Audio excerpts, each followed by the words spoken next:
the best wicket takers in the world. Nokia might be better than both of them.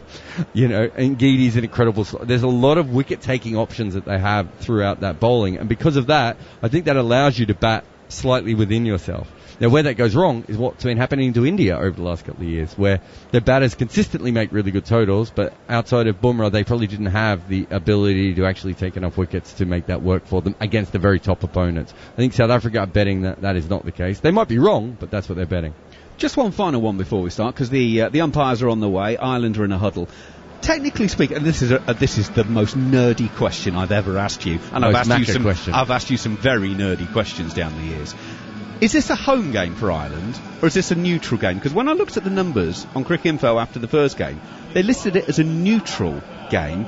But to me, this is a home game for Ireland. They've just chosen to play at Bristol. To me, a neutral venue is, say, World Cups, which are all hosted in... Ireland have had a say in the pitch preparation of this game, ergo it's a home game.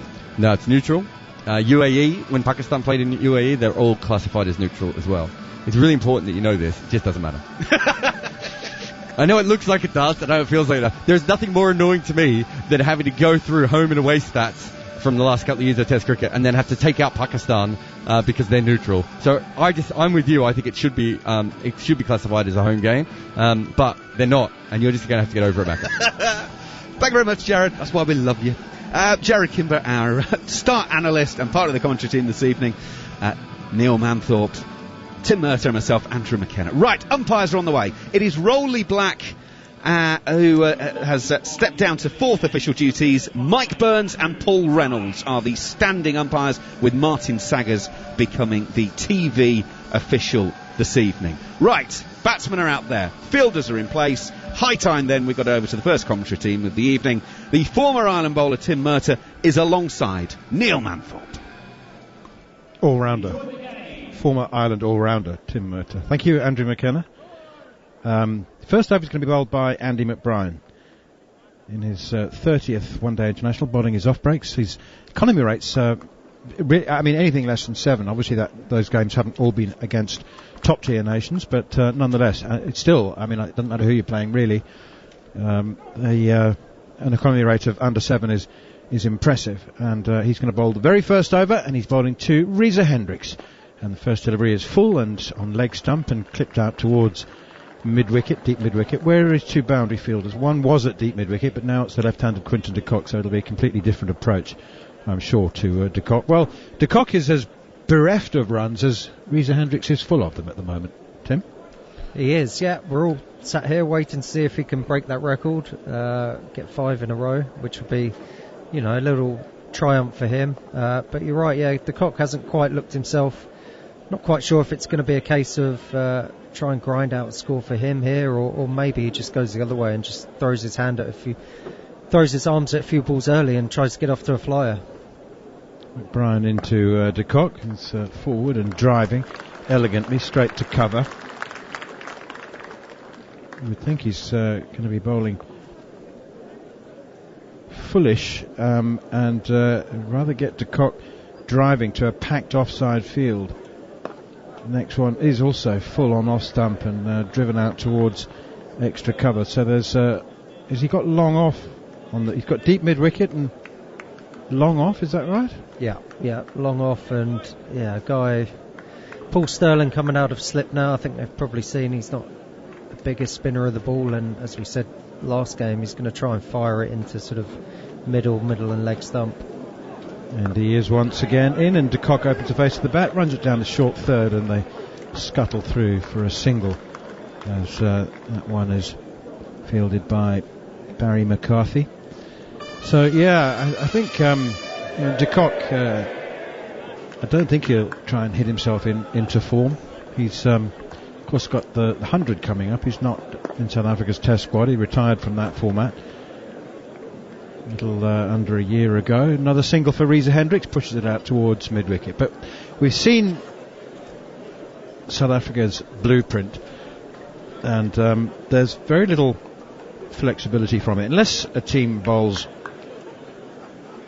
overs and overs of pies at them, they generally are quite happy to take a runner ball off the first 3 overs. There won't be any early assault in the power play. Bryan in once again, edge, that's a good delivery. Well, they've just taken slip out. I'm not sure, don't know whether it would have carried to Paul Stirling, but it's a genuine edge. It's a super piece of bowling from McBride. A genuine edge from de Kock, and it runs away to third for 4. Yeah, lovely bit of bowling after myself saying that he's not going to spin the ball at all. Absolutely ripped that one. So yeah, I mean, we are on a used pitch, so we're going to expect a little bit of spin, a little bit of the ball stopping in the wicket. But I think that surprised most people, probably, let alone Quinton de Kock, that did take the outside edge. Lovely bit of bowling, shame because it ruined a really good over up until that point. It's probably the best over to bowl in a T20 game, and it always used to gripe me that it got given to a part-time spinner, or you try and get away with one early. As a seamer, the first over, batters are looking to take their time a little bit, just have a look at the first 3 balls, and quite often some little part-time non-turning off-break bowler will bowl it for 3 or 4, and that was it. They probably wouldn't bowl again.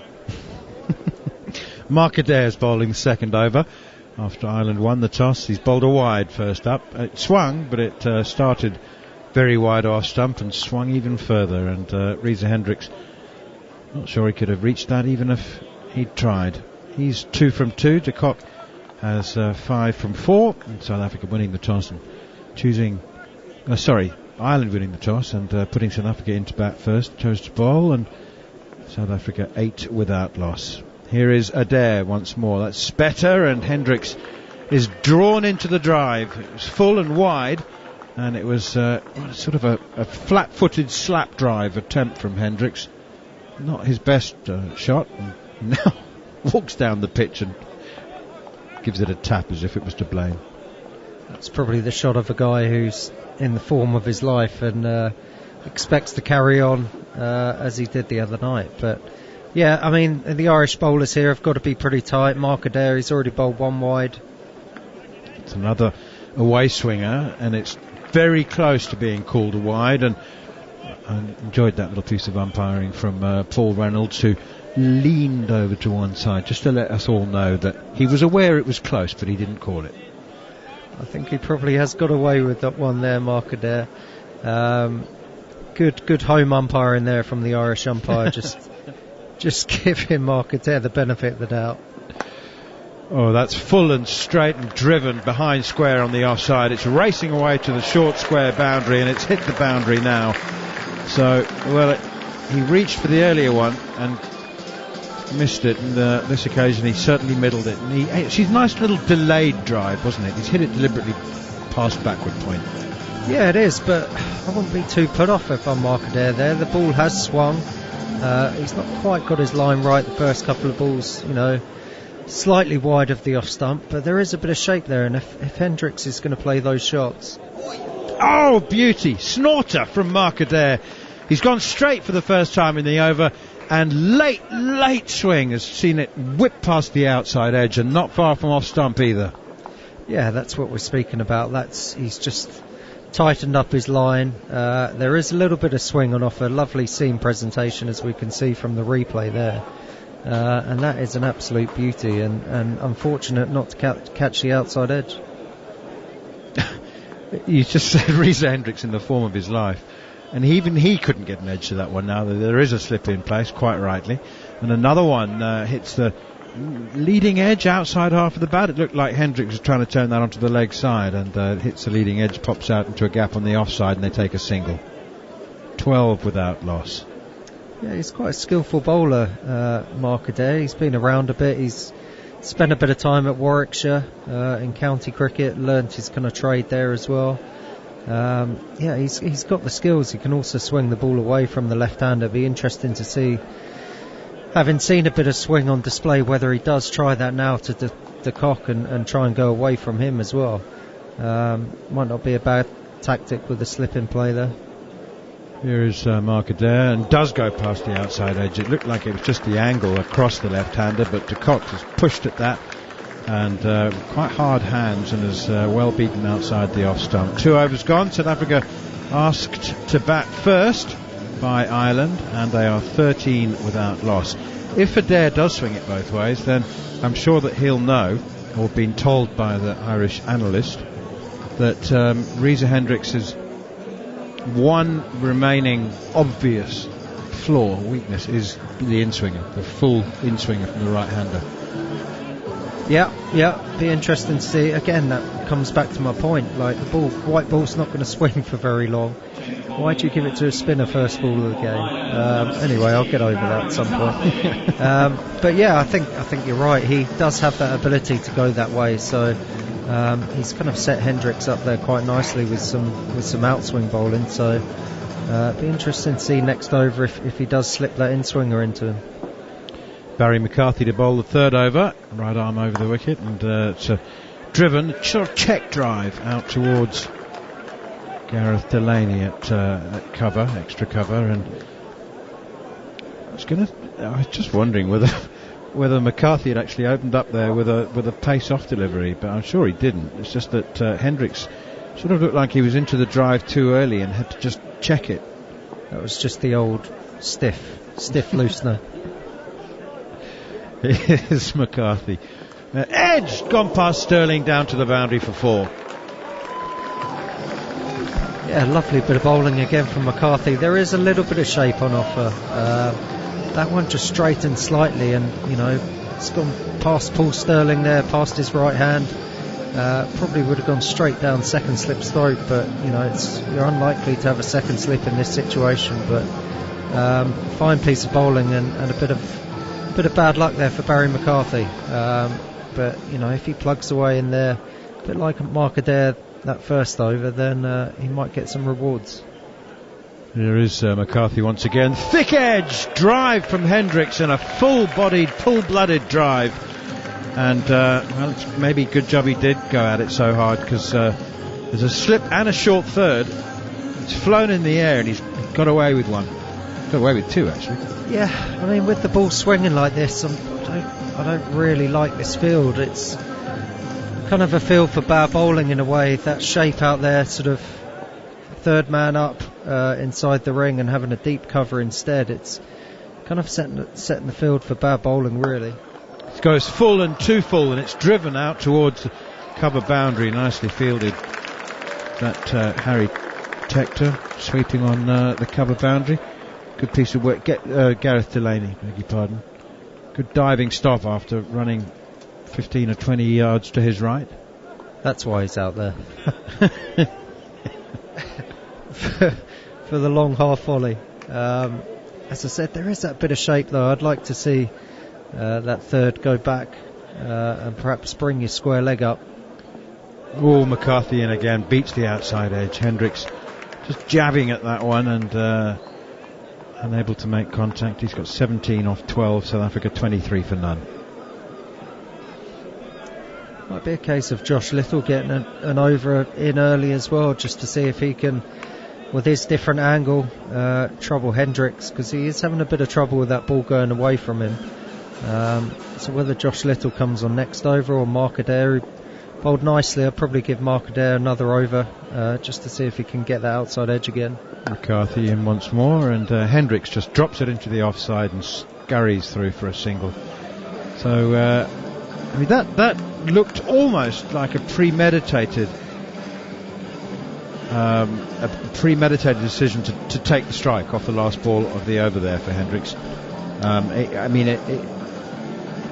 He didn't wait to see what he was going to get. It just looked like he was dropping into the offside and running, and he has kept the strike, and South Africa are 24 with that loss. I think when you're seeing the ball as well as he is, you probably do want to be facing as many balls as you can. I've been in that situation before, but the other way round, making sure that I'm not on strike, especially if there's a tall, fast and nasty bowling at the other end. Ireland missed a couple of opportunities there, sort of. I guess Quinton de Kock taking the slip out early. Adair is bowling a second over, and first delivery is pushed by Hendricks out towards cover. It was full on off stump. 24 without loss, the score remains. It's, wickets are so crucial, especially in this power play. It's a case of holding your nerve, I think, with the field as well, whether You can keep your catches in as long as possible. I don't think there's too much point trying to restrict these South Africans. I think you're going to have to go on the front foot and try and take wickets throughout the whole 20 overs. Here's a dare, that is a half volley, and it is driven over the top of cover and down to the boundary for 4. He didn't get his length wrong by a lot, but he got it wrong. It was too full, and Reza Hendricks has shown he's got a lofted cover drive very much in his armoury. Yeah, it's a case of, as a swing bowler, it's kind of risk and reward. You want to be full, you want to give the ball as much opportunity to swing, but if you do get it slightly wrong, then that is the result. And a guy who's in as good nick as Hendricks isn't going to miss out. It's gone full and 2 straight this time. It's angling down the leg side. Hendricks has missed out on this one. That was almost free hit territory. That was perfectly there for the pickup over mid-wicket, but in the end he tried to play it with a straight bat down the leg side, a glance, and it's hit him on the pad, and there's no run. 28 without loss. Hendricks 22 off 16, de Kock 5 off 5. The second of 2 T20 internationals. They are Irish home games, but statistically... Oh, that's the in-swinger. There you go. That's a perfect delivery from Mark Adair, and he's appealing again, and he's now down on one knee and he's beseeching, but it's still not out, so according to umpire Paul Reynolds. But there you go. You see, Hendricks was nowhere with the in-swinger. Is that worth a gamble? He's in such good form. Balbirnie hasn't taken it, probably missing leg stump, but you're right, yeah, as you say, that is one slight weakness of his, and lovely in-swinger. Oh, he's got a bit of bat on it. Oh, he has, yeah. Little inside edge. So well done, Andy Balbirnie, for not going for the review. Tell you what, Mark Adair went through the 3 stages, the appeal, the secondary appeal, the beseech, and then the beg. But all to no avail. De Kock on strike now. They did run. It's too full and too wide more importantly, and the wide is signalled. Stop your begging, as Alex Tudor would say if he was here. Umpire Paul Reynolds has got a certain amount of hobgoblin about him, hasn't he? So quite a small figure. His hat looks slightly too big for him. But he's had a good summer. Tell you what, he hasn't made too many wrong uns. That's full outside the off stump, slanting across past the outside edge and into the gloves of Lorcan Tucker. South Africa 30 without loss. Hendricks 22. Quinton de Kock is making a subdued start, I think it's fair to say. He just wants to get to double figures.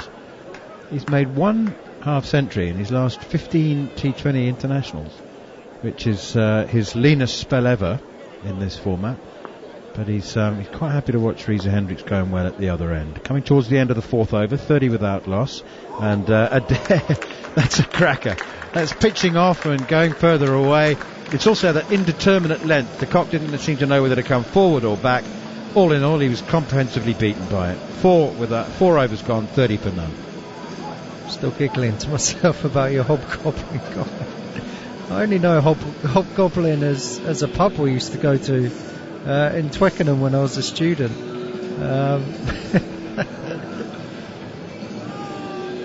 Perhaps I'm confusing him with the character from the Hobbit. Hobbit? Are you thinking of Hobbit? Or yeah, what possibly. Is a hobgoblin? It's either a drink or a pub, I'm sure. I'm sure it's a character in the Hobbit. Anyway, now then, South Africa building toward, as everybody is, building towards the T20 World Cup in a couple of months' time in Australia, have left out Tristan Stubbs from their lineup this evening.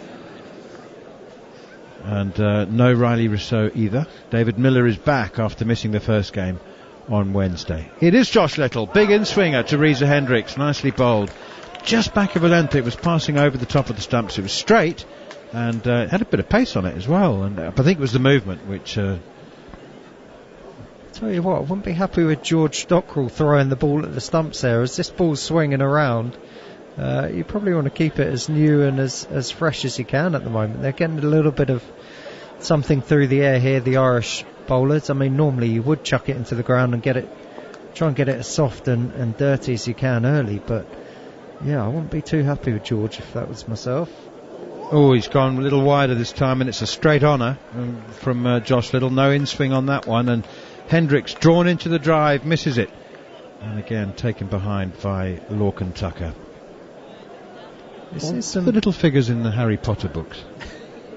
Little men with the big ears. What were they? Who were they? Need Jared here to help us out. Jared is feigning ignorance, but he's got 3 young children, so I would suspect that he's more qualified than... Well, you've got a couple of young ones. That's short and pulled by Hendricks, out towards mid-wicket for 4. He's just dropped it ever so slightly short as Josh Little, and he's oohing and ahhing, pursing his lips and sucking air through clenched teeth, as if to suggest that wasn't necessarily deserving of being pulled for 4, but he saw it very quickly, Hendricks. No, I think you're right. That's not particularly short. It's kind of back of a length, but he's rocked back and seeing the ball so well at the moment, Hendricks. He's pulled that a long way in front of square. Josh Little's just got to stick here. He's got to stick to his line and lengths, put that to the back of his mind. It is back of a length and hits the splice of the bat, Hendricks, initially edging onto the front foot and then dropping back onto the back foot and scurrying through for a single. Is Macca looking up at what Hobgoblin is here? Dobby. I've just had a quick look. If you're implying that Paul Reynolds looks like Dobby, I think we might have a lawsuit on our hands here. Well, I tell you what, it's not a spitting image, but... It's not a spitting image. You're on your own here, sunshine. And then if the lawyers are listening, I had nothing to do with this. Fortunately, I'm off commentary in another ball. Josh Little in outside the outside edge and into the... That's a good away swinger, that is. Quinton de Kock is really trying to feel his way back into form. And he just looks tentative, and it's a bit like Paul Sterling and any of the dynamic ball striking openers. Jason Roy, another one, they know one way, and their instinct tells them that they need to be positive and assertive and dominate, and he's just looking tentative, and they rarely... That is short and pulled, and he's miscued it straight up into the air, and he's got away with it. Well, I tell you what, Mark Adair fielding at mid-on, inside the circle, and he thought when that one came off the toe end of the bat that he was in business, because you could see him immediately, his hands went up in front of his face, and he thought it was a catch, but he had got just enough bat on it to clear Mark Adair. So maybe that's the little moment of luck that will help de Kock get going. 7 off 9, Hendricks 27 off 21, South Africa 37 for none after 5, and for the next 5 he'll be with Jared Kimber and Andrew McKenna. Thank you, Manners. There's some gentlemen in suits want a word with you. Right, there we go. 37 from the first 5. Give you a comparison. South Africa were 38 for 1 on Wednesday as they went on to post 211 for 5. Hendricks 27 from 21. Quinton de Kock 7 from 9. Been an interesting start, this one, Jared, hasn't it? Yeah, I mean, I think we've seen again that sort of... going to break off there, but Barry McCarthy broke off before I needed to, Macca. I think we've seen again that South Africa are never going to start too quick. They had a better strike rate at the beginning the other day, but that was because Josh Little kept bowling. Was it Josh Little or Mark Adair kept bowling the half volleys outside off stump? Yeah. But they do like to keep their wickets in hand as much as they can because they don't have a long batting lineup. I disagree with Manners completely there. McCarthy is in, and Hendricks has walloped him back over his head. 1 bounce 4. First over went for 11. First ball of his second disappears for 4. It's 41 without loss. They did put pressure on Barry McCarthy, though, the other day as well. I think he'd gone for about 32 off his first 3, I think, the other day. So I think they like him. He's coming onto the bat quite well, but he probably slightly overpitched there. I don't think it was a horrendous ball, but good hit through the line. But yeah, I mean... You look at this batting lineup, Macca, and Wayne Parnell comes in at 7. McCarthy is in. Hendricks is just dropping into the offside, and taking the single to get him up to the non-strikers end. He's gone to 32 out of 42 without loss here on talkSPORT 2.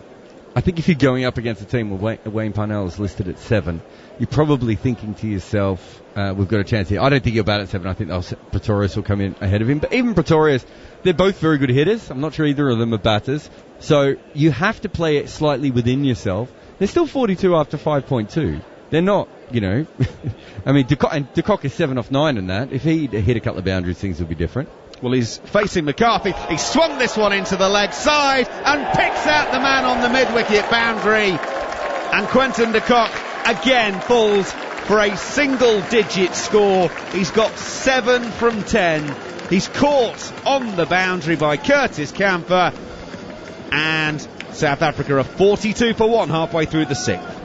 Yeah, de Kock needs to do some kind of deal with a hobgoblin at midnight or something at this point, Macca, because this is getting terrible. He does go through these runs occasionally. That was an incredible mishit because it made a really, really weird sound off the bat. It felt like the kind of mishit that could have ended up at square leg and just dribbled out for 1. But de Kock's luck at this stage is he's not only managed to miss it, but miss it directly to the fielder, and out he goes again. But after 5.5 overs, he had to play a big shot. He spent most of his time playing and missing, hadn't he? Well, I mean, that was only the 10th ball he'd faced anyway. The ones he hit, he hadn't hit particularly well. I mean, he got 4 of those 7 with the outside edge off of McBride in the first over. So, yeah, it's not really working for him at the moment. Rassie van der Dussen is the man to come in and take over. Van der Dussen made 10 from 7 on Wednesday evening. Comes in to take over. And will be on strike. He's just taken guard. Now doing some stretching. Of course, Game Day returns to the talkSPORT network over this weekend as the Premier League continues tomorrow. 2 more live and exclusive Premier League commentaries coming your way. From 11 o'clock on talkSPORT tomorrow, you can hear Fulham against Liverpool. Here on talkSPORT 2, 3 o'clock, it is Southampton against Spurs. So if you've not already got the talkSPORT app or your DAB or smart speaker set up, get it ready for tomorrow because you are going to need it. Right, Barry McCarthy is into Van der Dussen and beats him. Paul Sterling's in at slip, a wide slip.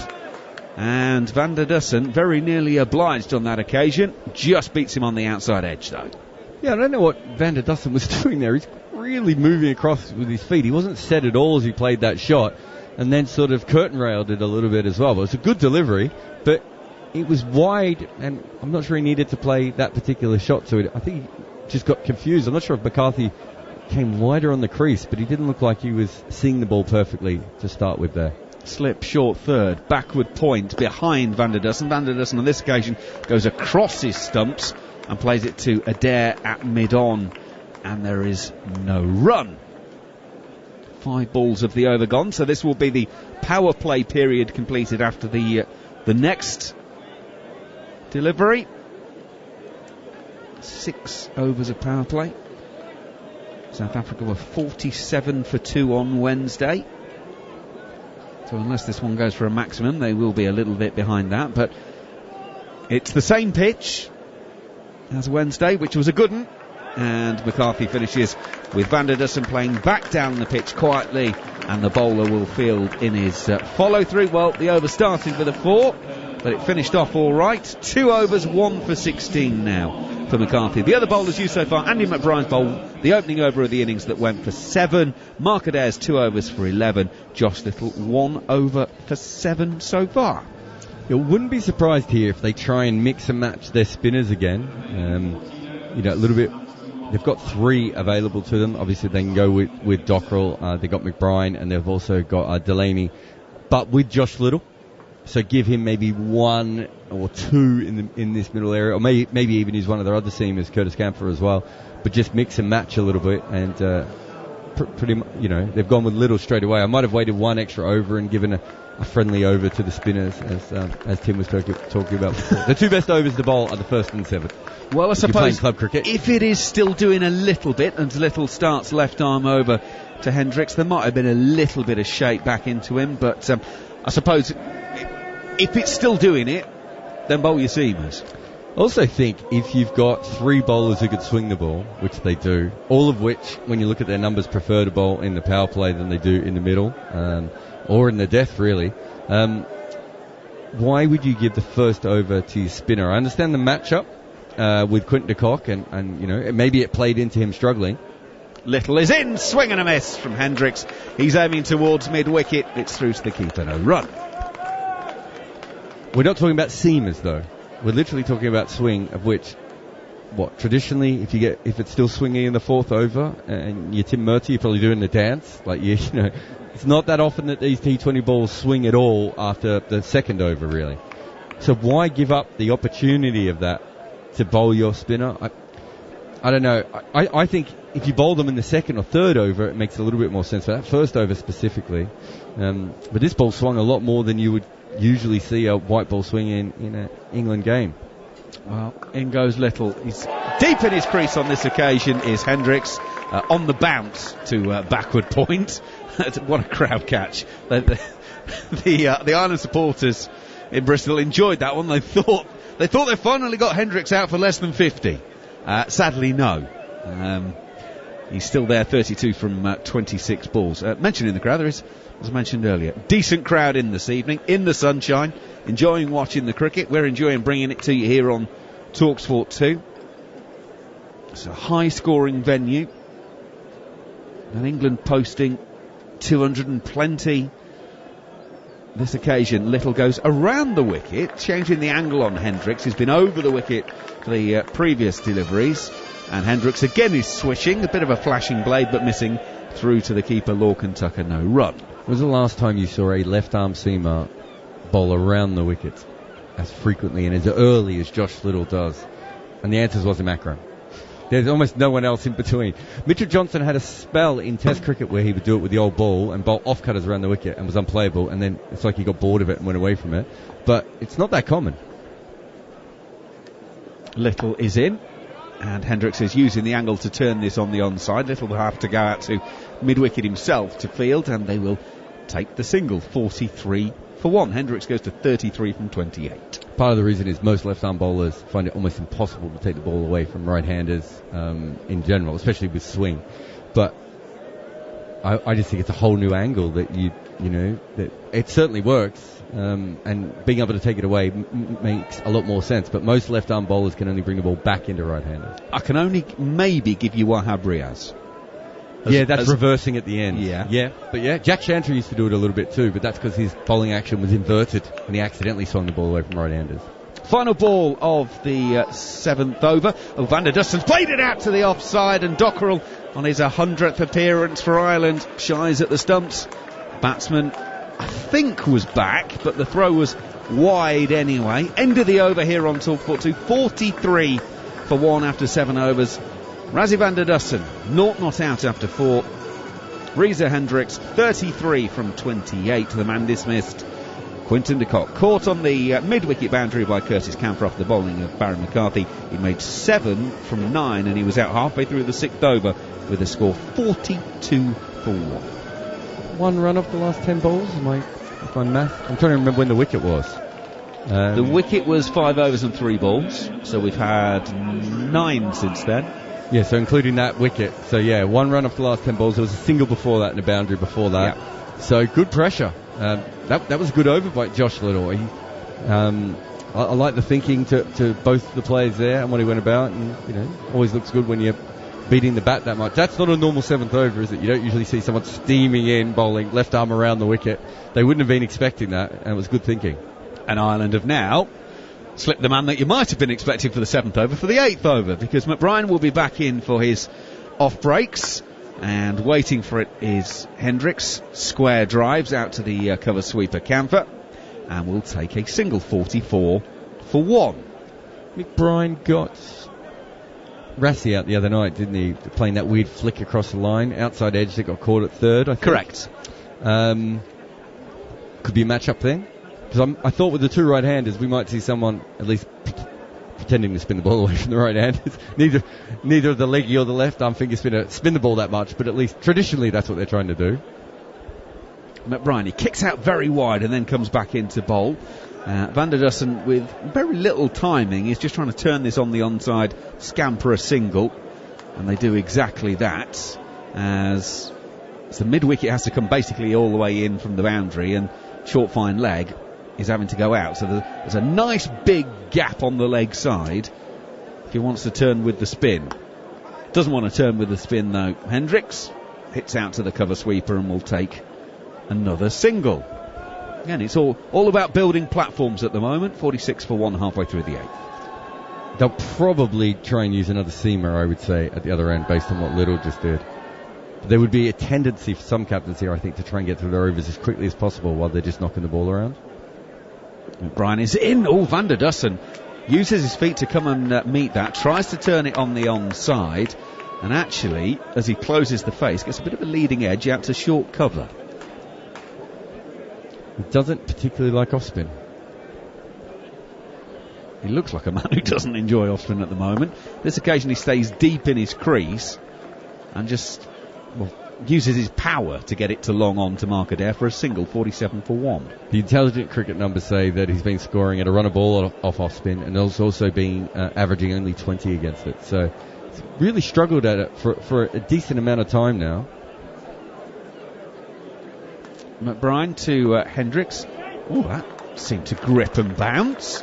And Hendricks does that thing where you're a bit surprised by the bounce. You sort of jag your head back, and as the ball drops at his feet, he sort of looks around. End of the over 8 gone. 47 for 1. I mean, that's a shot I play Macca after every time I've done something wrong. I go, whoa, did you see that? A grenade came up. I looked at the replay. It did bounce a little bit more. Not sure it was quite the viper that he played, but he clearly didn't expect that to be coming. But that's a good over again. So that's 3 overs on the bounce now, where Ireland are completely on top. So what have we had? About 10 runs off the last 3 overs for a wicket. This is a much better position. I would say I don't think this pitch looks as good as the one the other night. We've seen a lot of plays and misses. Ireland have bowled a lot better as well. They haven't bowled the easy balls that can be whacked away. But I do think this wicket's just a little bit, trickier to bat on. We see Delaney is coming on now, Macca. So they're going with the spinners from each end. Yeah, I was just about to pick up on the fact that Ireland haven't bowled the freebies that they did in the early stages on Wednesday, and that got South Africa off to a bit more of a flyer. And we said those are, that horrible coaching cliche, controlling the controllables and all of that. Ireland have done a job on that. Don't bowl rubbish. Don't bowl rubbish. Yeah. I mean, I'd be a brilliant coach. Don't bowl rubbish, score more runs than them. I mean, it's that simple, isn't it? Right. Delaney then to bowl his wrist spin, and coming down the pitch is Van der Dussen, aiming it over the leg side, gets in a tangle, hits on the pad, no run. He's also not particularly good against leg spin. Left arm finger spin is what he absolutely destroys, especially for a right-hand batter. So they've got a chance here. Reza Hendricks is better against wrist spin, but does get dismissed by it a lot. So Ireland are going to want Van der Dussen on strike as much as possible. Comes down the pitch, taken on the pad. Now he's quite a long way down there, and I think we'd have to be saying Mike Burns would be guessing to a greater or lesser degree on that one. He's given it not out, and quite rightly, there is very, very little discussion in terms of a DRS review. The bowler, as expected, of course, says it's hitting middle halfway up, but he's the only person there.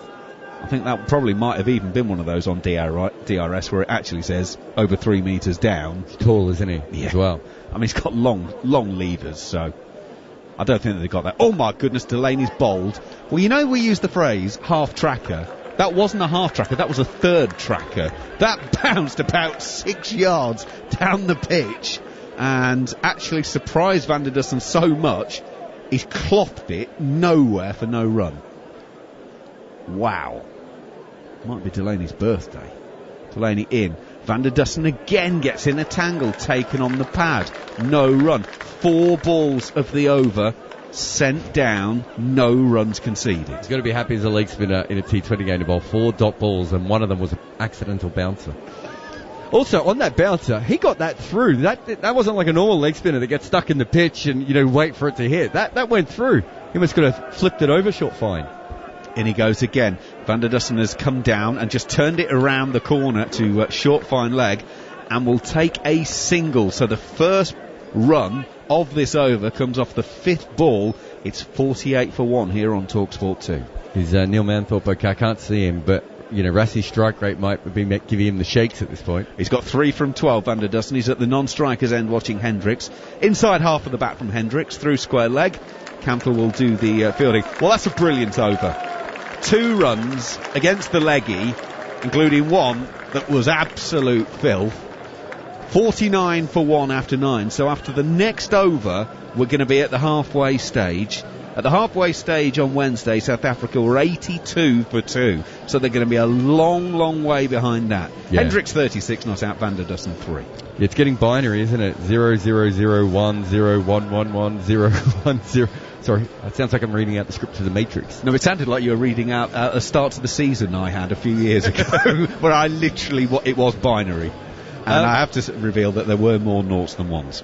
Oh, that's unfortunate. KL Rahul had one of those recently, didn't he? He had a good run. Like Nicholas Pooran had a good one as well. That's the only time my batting has been compared to theirs. McBride will start the 10th, and it's turned on the onside by Hendricks, who again is showing no signs of playing big shots. He's just turning it out to long on for a single that brings up the 50 in 9 overs and 1 ball. Partnership is 8 from 22. I like this, using the spinners at both ends. After that ball that Reza Hendricks especially struggled with, whether it was the pitch or he just played it poorly, try the spinners at both ends, see if there's something in this for the tweakers. McBride to Van der Dussen, taking this one off, probably off stump, hitting to Adair at long on, but again it's only a single, 51 for 1. And, well, there's 2 ways of looking at this. You're either a South African and say, yeah, well, we're setting a platform for later, or you're Irish and saying, they can't hit boundaries against us boys at the moment. McBride goes in, Hendricks will hit off the back foot to the cover sweeper on the offside of his camper. Feels like camper's everywhere at the moment. It always does. He'd be disappointed not to get a bowl here as well. Yeah. But the way these two are going at the moment.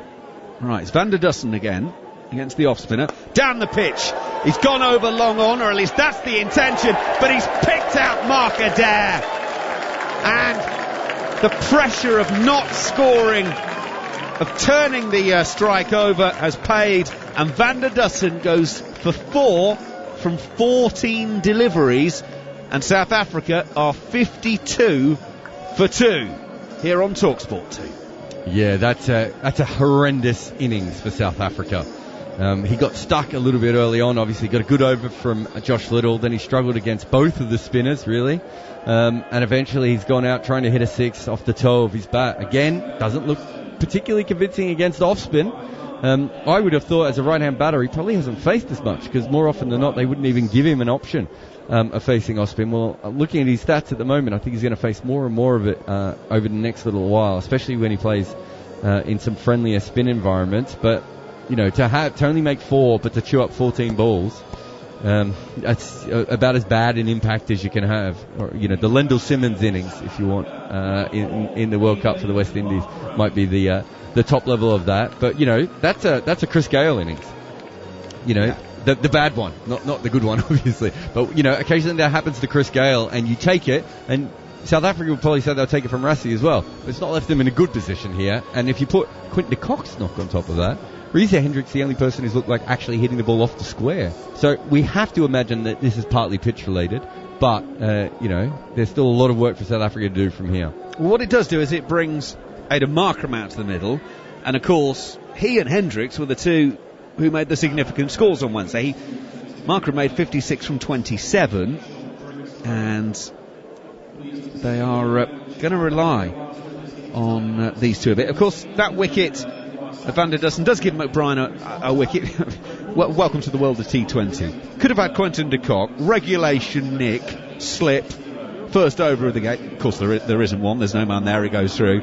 You do get your wicket, caught slogging at long on. You know, that's the world of being a bowler in T20 cricket, everybody. So don't go the conventional route. Just get them scattered, and all it says is caught in the scorebook. There's no pictures of where they're actually taken. It doesn't matter. Right, the players have decided, and well, rather the umpires have decided, we're going to have the drinks break in 2 balls' time. But with the wicket falling, ladies and gentlemen, some breaking news. Common sense has broken out in cricket. They've decided to get the drinks break out of the way while we had a natural pause in play anyway.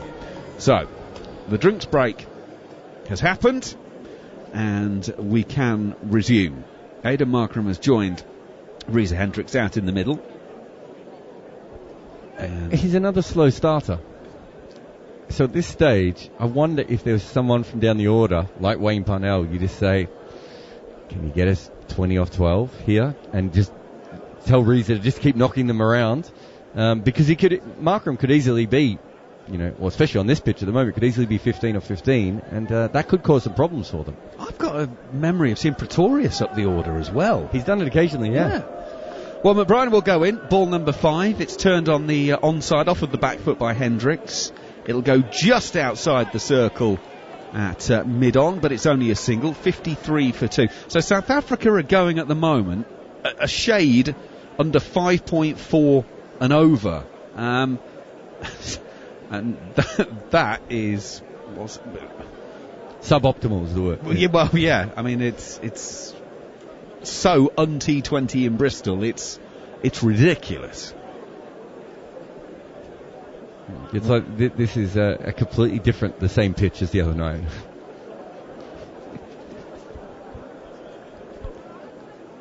Oh, good work by Scott, the producer. Pretorius batted at 3 against India earlier in the summer.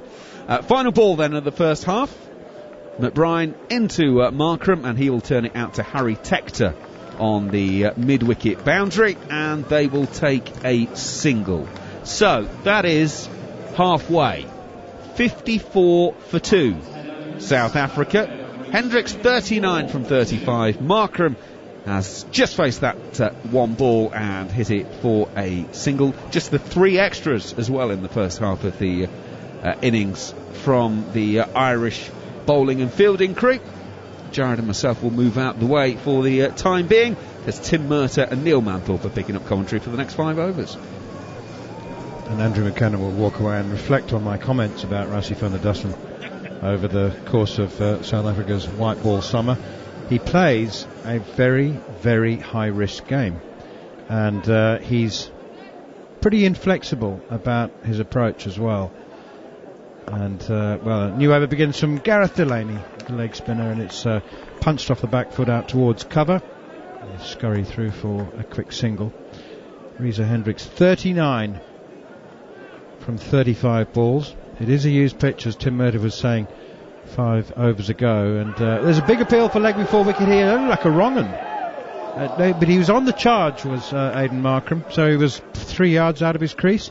It did look straight, and it looked like it pitched off and was turning towards the stumps. They're talking about whether to have a review or not, but Markram was a long way out of his crease, Tim Murtagh. Yeah, I think, as you said earlier, the umpire would be guessing there if he gave that out. It's probably going to go over the top of the stumps as well. But they've really got the squeeze on the South Africans here. It's great to see. I think sort of a much better bowling display we've seen tonight from the Irish lads thus far. Oh, and Delaney has followed Reza Hendricks as he backed away to the leg side, and he's just fired that one in at the batter's pads. If he'd stood in his crease in the normal stance, it would have been called a wide if he hadn't hit it or it hadn't made contact with him. But I think that's well bowled by Delaney. It looked to me like he followed the batsman as he backed away. Here's Delaney once again. That's short, and it's pulled, mistimed completely out towards deep mid-wicket. Harry Tector keeps him down to a single. Hendricks moves on to 40. South Africa 55 for 2. Yeah, just seeing a replay of that LBW shout, long way down the pitch. I'm sure it's going to be going over the top. Yeah, would have missed the stump. So well done from Andrew Balvenie not to review that one again. There was one earlier that he could have thought about as well. Short and wide and cut powerfully, but out to George Dockrell sweeping on the point boundary. Just a single, 57 for 2. I was just going to say, it's been a long time since the last boundary, and we're just seeing that on the screen there, 34 balls. Just shows how well the Irish bowlers have done and how much of a squeeze they put on the South African batters. Another wicket or two in this little period, and they will really fancy their chances. Quicker one from Delaney, and it's punched off the back foot by Hendricks for a single to long off. Do you know what I mean, Tim, about South Africa's blueprint? The last ball of the over, the 11th over, sees them at 58 for 2. There's just a kind of lack of flexibility, and it may well be that they've assessed conditions absolutely perfectly, and that they've decided that 150 is a good score, and they may well be right. But no, this is how we do it. This is how we go about our business. This is what we're going to do, and they've got stuck, haven't they? Yeah, and look, they may well get away with it against an Irish attack that's, not amongst the best attacks in the world. But I think if you fast forward this to, in a game in a World Cup or a knockout game, then. Driven down the ground as McBride begins his fourth and final over for a single to long on, 59 for 2. And suddenly it's a very different story, isn't it? Sort of with all the pressure that comes from a knockout game or a big crunch World Cup game. So I like the idea of the boys earlier saying, why not chuck one of the bowlers up there and have a bit of a slog? That's flipped over the bowler's head and down to the boundary for 4. It was a good shot from Aidan Markram. I must say that he doesn't have a weakness in his game, but his straight driving is particularly good. But he didn't seem to hit that one particularly hard. He just used a bit of bottom hand and just wanted to get it over the bowler's head. Yeah, lovely shot. I mean, momentum's spoken about a lot in cricket, isn't it? It's they need a bit of a momentum change, and we spoke about that, whether that be one of the bowlers coming out to do it. Down the wicket comes Markram again, and he's lofted it this time certainly off the middle of the bat, far more sweetly. Long off, thought he was in business, but couldn't. He would have needed to be several feet taller to get even a fingertip to it. Yeah, it's clever batting because there is some risk with that. If he slaps up one straight down long off stroke, he's going to look pretty foolish. But I think he's realised that he's going to have to take a bit of a gamble, try and arrest some of this. Oh, that's short and it's pulled out towards deep mid-wicket. I think that one's going to go all the way. It does. You just put a bit of pressure on the bowler, and you try and open up a crack, induce a crack, and then jump into it, and that's exactly what he's done. Now, he's gone for 17 in this over, has Andy McBride. He only went for 16 in his first 3 overs and picked up a wicket. Yeah, that's what comes from sort of taking a bit of a gamble, as we said Markram has done early. And he's forced McBride to go a bit shorter there, and he's got the kind of desired length that he can get under. He's gone full and angled that one in towards leg stump, and it's clipped powerfully out towards Harry Tector at wide long on, and they go through for 2. So this is the over that South Africa needed to inject some urgency into the innings. Has there ever been a time, Tim, where a bowler, like I was just thinking, Andy McBride's bowled 3 overs, no maidens, 1 for 16. And as a skipper, do you think, I tell you what, I'll take that from my off spinner. And I was about to say before this over started, I didn't get the chance. McBride in full and wide outside, off stump, 2 wide. Batsman didn't move. Some second guessing and wrong guessing from the bowler there. But I just thought, if South Africa do end up being put under pressure, maybe even losing the game, in the debrief afterwards, they would say that's short again from McBride and pulled even further over deep mid-wicket. So a horror over.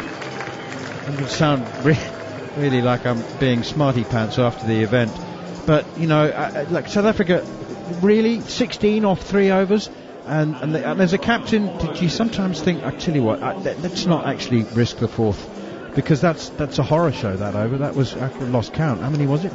26. 26? Yeah, it's a tough one, isn't it? It's kind of, can you slip through another over of off spin while you've got a new batter in, and perhaps not expecting Markram to do what he has done that over. So I think you've got to give credit to Markram. As I said, a couple of shots early in the over.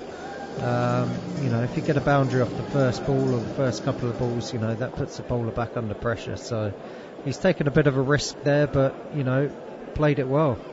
Delaney bowled him. Hendricks is bowled. He hits the top of leg stump, and there will be no 5th consecutive half century for Reza Hendricks. Love the bowling from Gareth Delaney, the leg spinner. He's bowled at good pace. He's fired that one in. He has got a little bit of turn with the leg break and the googly. That one, I just, was it a googly or did it just slide straight on? Anyway, it's hit leg stump. Hendricks is just beaten by the skidder. Yeah, I mean, Gareth Delaney's been excellent so far. He hasn't bowled any bad balls, which is something to say for a leg spinner. He's kept the pressure on throughout that, and he's just slid one through Hendricks there. I don't think Hendricks can quite believe that he's missed it, because the ball actually hasn't done too much off the pitch or through the air. So as you say, that's no 5th consecutive 50 for him. But he's played well. He's given South Africa a bit of a platform. But that was an important blow from the Irish team, especially after going for 26 in that last over. They've got to keep taking wickets, because South Africa might have a few all-rounders down the bottom, but they're all very capable of scoring runs, so they're going to have to keep throwing punches at the South African batting lineup. Heinrich Klaassen is the new batter. He's South Africa's designated reserve keeper, but is more than capable of holding his place in the team as a specialist batter. He's also bowled some off breaks during his career, but they appear to have been retired. Quicker one from Delaney to first delivery to Klaassen, and he punches it off the back foot to Mark Adair long on for a single. Yeah, just seeing the highlights of it here, just slid one through him. Hendricks was just looking to punch one down the ground for 1 or 2 and just skidded on through him. So good rewards there for Gareth Delaney. He's been excellent so far today, and hopefully he'll carry on as he has been. Short pulled, mistimed out towards deep mid-wicket and caught! Harry Tector takes the catch, a second wicket for Gareth Delaney. And suddenly South Africa in a spot of bother. The big hitting Aidan Markram gone for 27 off 10, hot on the heels of the departure of Reza Hendricks for 42 off 40. And despite the over of 26, South Africa, I think, still remain in a tricky position now with Captain David Miller to come. It's probably the worst ball he's bowled as well. What do you mean? Long hops often take wickets in T20 cricket. They do. But having seen Markram dispatch a couple of long hops well over the ropes in the last over, I don't think he was expecting him to cloth that. But good catch from Harry Tector, running in from deep mid-wicket. He was probably thinking that one might be going back over his head, but did well, moved quickly, took a good athletic catch. As I said before, good rewards for Gareth Delaney. May not have been the best ball that he's bowled, but he certainly does deserve that. He's now 2 for 7 off 2.5 overs, which is excellent, whether that be in T20 or 50 over cricket. I bet you Jared Kimber could actually provide a statistical answer to the question here, but my feeling, having watched quite a lot of T20 cricket, is that leg spinners take more wickets with long hops than any other kind of bowler. Would you go along with that, Tim? I would. Any long hop I bowled used to just disappear, to be honest.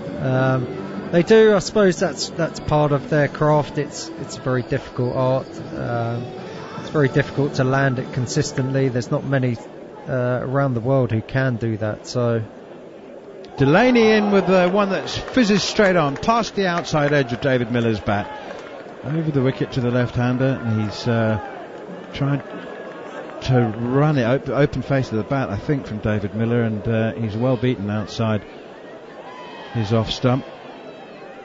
85 for 4 South Africa, and Gareth Delaney has picked up a couple of wickets, and single off the next ball. Miller does manage to find a gap at point. Well, the last over of off spin went for 26, and the next over of leg spin so far brought Gareth Delaney 2 for 2, and he's now got 2 for 8, the one ball of his third over to go. It's fantastic. Good from Balbirnie. He had a slip in there to the new batter as well. down the leg side, nicely taken by Harry Textor. He'll have to bowl it again, though. It is called wide by umpire Mike Burns. Yeah, just sensing that Gareth Delaney's having a day out and sort of getting a slip in there. It's great to see. Good positive captaincy from Balbirnie, and they know that if they take another wicket, then they're really in the hunt here.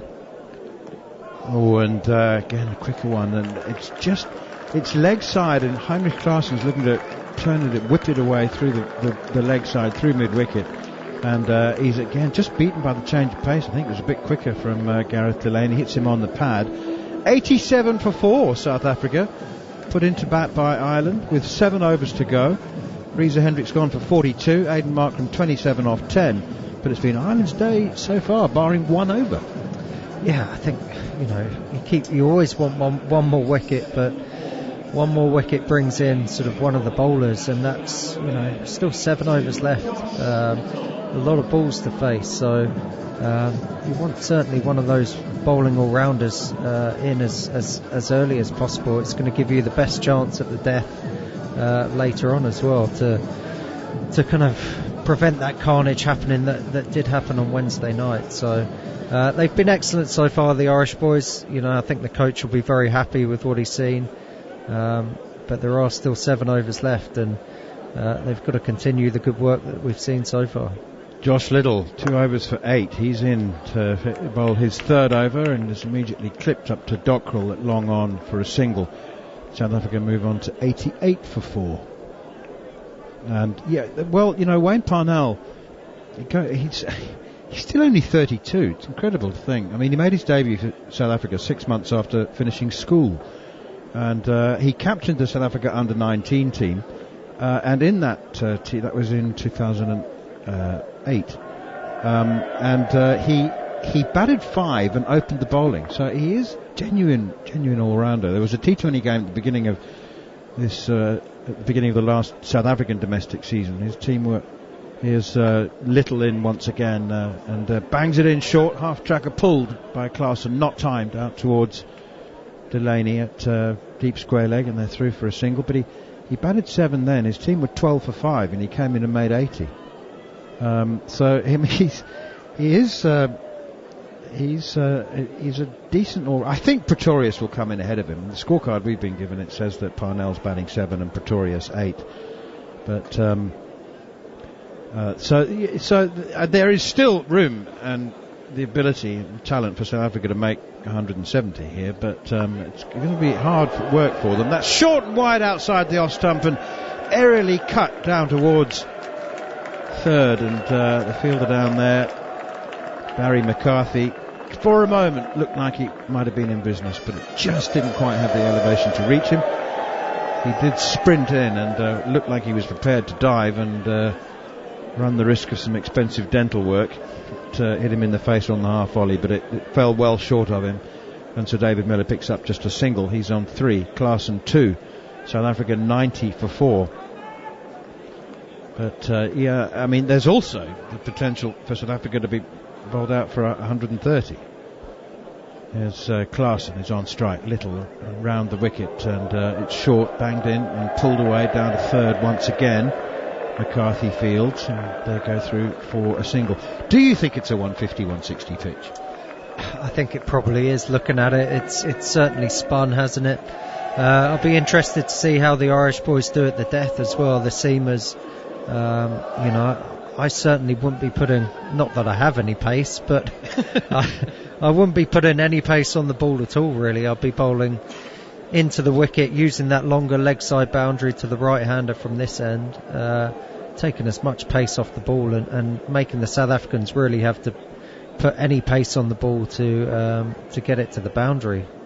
Little in once again, too much width outside the off stump and plenty of room for Miller to free his arms and slap it out to the sweeper on the cover boundary. Delaney, it's only a single. Yeah, I think if they're smart here, the Irish bowlers, South Africa don't get more than 150, 160, which, depending on how, the pitch possibly may change slightly under the dew and the floodlights, will give them a real chance, especially if they bat anything like they did the other night. But I think pace off is going to be the key later on. I think Gareth Delaney, I assume, will bowl the next over, finish his excellent spell, and then it'll be up to the seamers. Little in again around the wicket, and Klaasen opens the face of the bat and runs it down to backward point. It went straight to the fielder, but quite slowly, and Miller called him for a single immediately. So, tell you what, Josh Little, 14th over of the innings, very happy with 6 singles. 93 for 4, South Africa. Yeah, excellent. As I said, got to be smart now, the Irish boys. They've made some early inroads, but as we keep saying, they've got to keep taking wickets.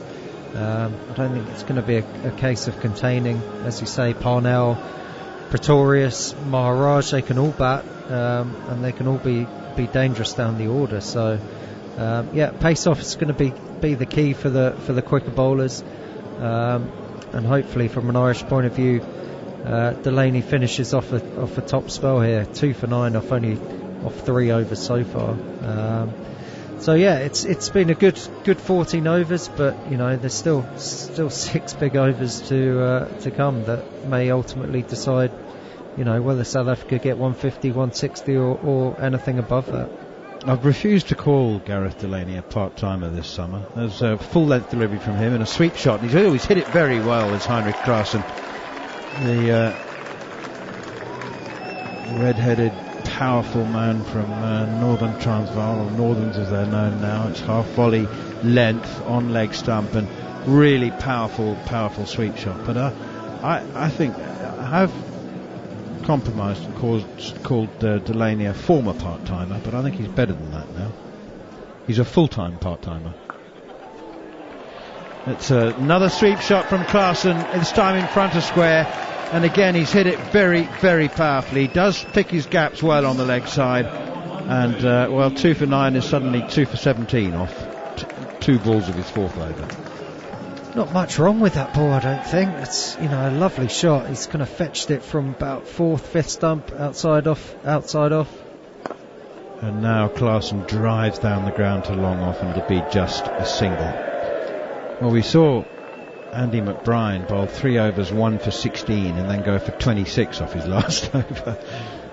I don't think Delaney's going to go for. Well, I don't know. Who knows? He's gone for 9 off his first 3 balls. He'd gone only for 9 in his first 3 overs. So is it a question of an over too far for both spinners? Here is Delaney, and it's a quicker one, nicely bowled, and David Miller again just 93.6 kilometres an hour. So it is slightly above average spinner's pace, isn't it? But he just looks like he's rushing the batsman. Yeah, he does. He's kind of firing it in. I don't think you're going to be tossing too many up at this stage. No, David Miller's tossed this one up as he's gone for the lofted drive over long on. Just clears the head of Dockrell. Dockrell, that ball was in the air for so long, that it's Mark Adair, beg your pardon, that he actually had time to look at the boundary rope beneath him, make sure that his heels were just a couple of centimetres in from them, and then positioned himself and stood there hoping, but it had just enough on it to clear him, and it's gone for 6. And now Miller pushes the last ball of the over straight back to the bowler, and who fields, and the over's gone for 15. So not the worst end for George Delaney. Tell you what, he'd be well happy with 2 for 24 from 4 overs. 15 overs gone. South Africa are 108 for 4. I think they're going to need a big last 5 overs here. I think Ireland are in with a great shout, even if South Africa make between 160 and 170, which they'll do well to get, in my opinion. To see whether they can get there, you'll be with Jarry Kimber and Andrew McKenna. Cheers, Manners. So the 100 finally up for South Africa. 14 overs and 2 balls. That is the thick end of 3 overs slower than Wednesday. It gives you an idea of what Ireland have done so far this evening. Is tonight the night that Ireland get one over the line? They've got to hang on in there. South Africa 108 for 4 in 15. That is 7.2 and over. In an era when 9s and 10s is the norm, and certainly on grounds like this. Right, Mark Adair going to bowl over number 16, his 3rd. 0 for 11 so far. He starts with a cutter. Klaasen, the right-hander, hammers this too long on, but just for a single. McBride will do the fielding. 109 for 4. Jared, they're doing a great job here. Yeah, I mean, they've managed to, other than 2 overs keep South Africa completely down. Unfortunately, in those 2 overs, there's been a few runs, but it's been a brilliant start to this game. I think this is kind of 4 wickets down where it could go very much either way very quickly here because, all summer, I just don't think Ireland's death bowling has been as good as it should be. I thought they bowled really well in the death last game when they didn't bowl particularly well earlier in the game, last game. But generally, I think this is where they have struggled a little bit. Interestingly, they used 7 bowlers the other night. They've only used the 5 so far. We've not seen Camphor yet. So presumably at this stage you're not going to bring him in. So, bit of a different tactic. Chuck in the last one for fun. Just come on completely cold. Adair is going to go around the wicket to the left-handed Miller. And unfortunately he's gone full and wide. So wide that Paul Reynolds, the umpire, holds out the arms and says, I'm afraid you're going to have to bowl that one again. The interesting thing there is he came around the wicket but bowled the full wide ball. I would have thought the angle might have been better if he bowled it from over the wicket, but he missed it. That's a fairly common thing with Miller. You try and keep the ball as full and wide later on because once he gets into a spot, he tries to hit everything over the leg side. He's actually quite good over the offside earlier. Well, he's gone over long on this time. That is massive! Oh my goodness, Adair has just bowled runs. That's in the wheelhouse. And it's gone smashing into the apartments. And someone's going to have a bill there. And they might get David Miller to go and sign that later. David Miller has just smashed that ball for 6. And looking at the replay, he actually wandered down the pitch afterwards. He enjoyed that one. I tell you what, it was one of the apartments where they're not watching the cricket. If someone's trying to have a little sleep there... Did you see what happened though? Did it go through the fascia? No, he smashed the front of the building. I think about 2 wooden boards have been broken on the building. Adair is in again. Miller's gone over extra cover and has gone all the way for 6. Well, David has decided it's Miller time. Tell you what, he's almost killed a security guard with this one. He's lucky this isn't in Malahide. Cricket Island couldn't afford all the damage that he's currently about to do. That was an incredible hit. Again, you're going full and wide, but they keep giving him length. If you're going to do it, it has to be a Yorker, and he's missed that twice a day. And, I think that hit a security guard, did it? It just avoided him, but I'll tell you what, they obviously breed them tough in Bristol because the security guards don't flinch at all. They stay in their seats, and they do what they're supposed to do, which is watch the crowd, not the cricket. And a couple of times they got very close to wearing them. Yeah, and that was hit very hard. I'd be turning around and watching the cricket at this stage. He's just damaged a building. They've got to go get him to go and sign that afterwards. Put a frame around it? Yeah, absolutely. Wow. Well, this could be a difference maker. So the innings run rate is now at just under 7.9, which puts them at 157. But if it's only going to take 20 balls from Miller, and all of a sudden that becomes 11 and over and 172. Adair is in. He's got lucky there. It's a full toss. It's out on the wide line, and Miller's filthy with himself for not putting that away. But actually, it's not a bad ball to bowl in the end. Well, he's given him length twice. That one at least took away the length. Just having a look. Yeah, there might be three wooden boards on that building. Look at this bloke pointing at it. Look at this, everyone. He smashed it.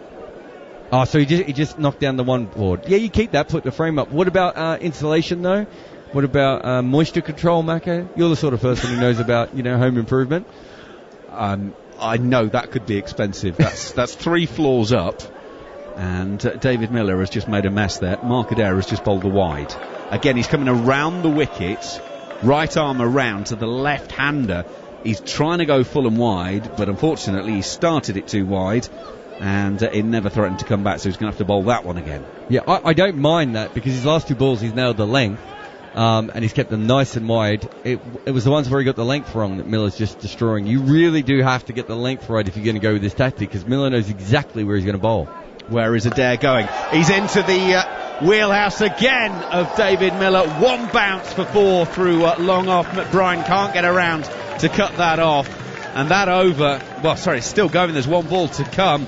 And has gone for 17, 19, including the wides. And David Miller is getting the hammer down. It's 127 for 4.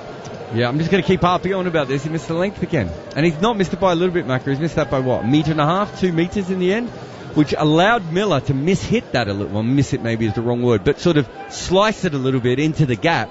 You can't do that if you nail the length. It's Miller's first 4. He's hit 3 sixes. This one is full in towards the base of middle and leg. Miller will turn to camphor out on the cow corner boundary, really. And it's just a single. 128 for 4. So 16 gone here on talkSPORT 2. And after that little wobble from South Africa, where they went from 84 for 2 to 85 for 4 as Hendricks and Markram were dismissed 2 balls apart. Hendricks going the first ball of the 13th, Markram going to the 3rd ball, and that might have been a problem for South Africa, but Miller has responded by giving it a right old clatter, and Heinrich Klaassen has got 14 from 9, 26 from 12, 27 from 13 I think that is now for David Miller. So 128 for 4 in 16 overs currently. 6 overs has gone for less than a run a ball, is that right? Yeah, I think 6 overs have gone less, and there's been a bunch that have just gone right on 6 as well. So it's it's either been nothing or some big overs that we've seen so far. And just having a look here, they're showing on the TV the replay here, Macca, of how much he's missing those Yorkers by, right?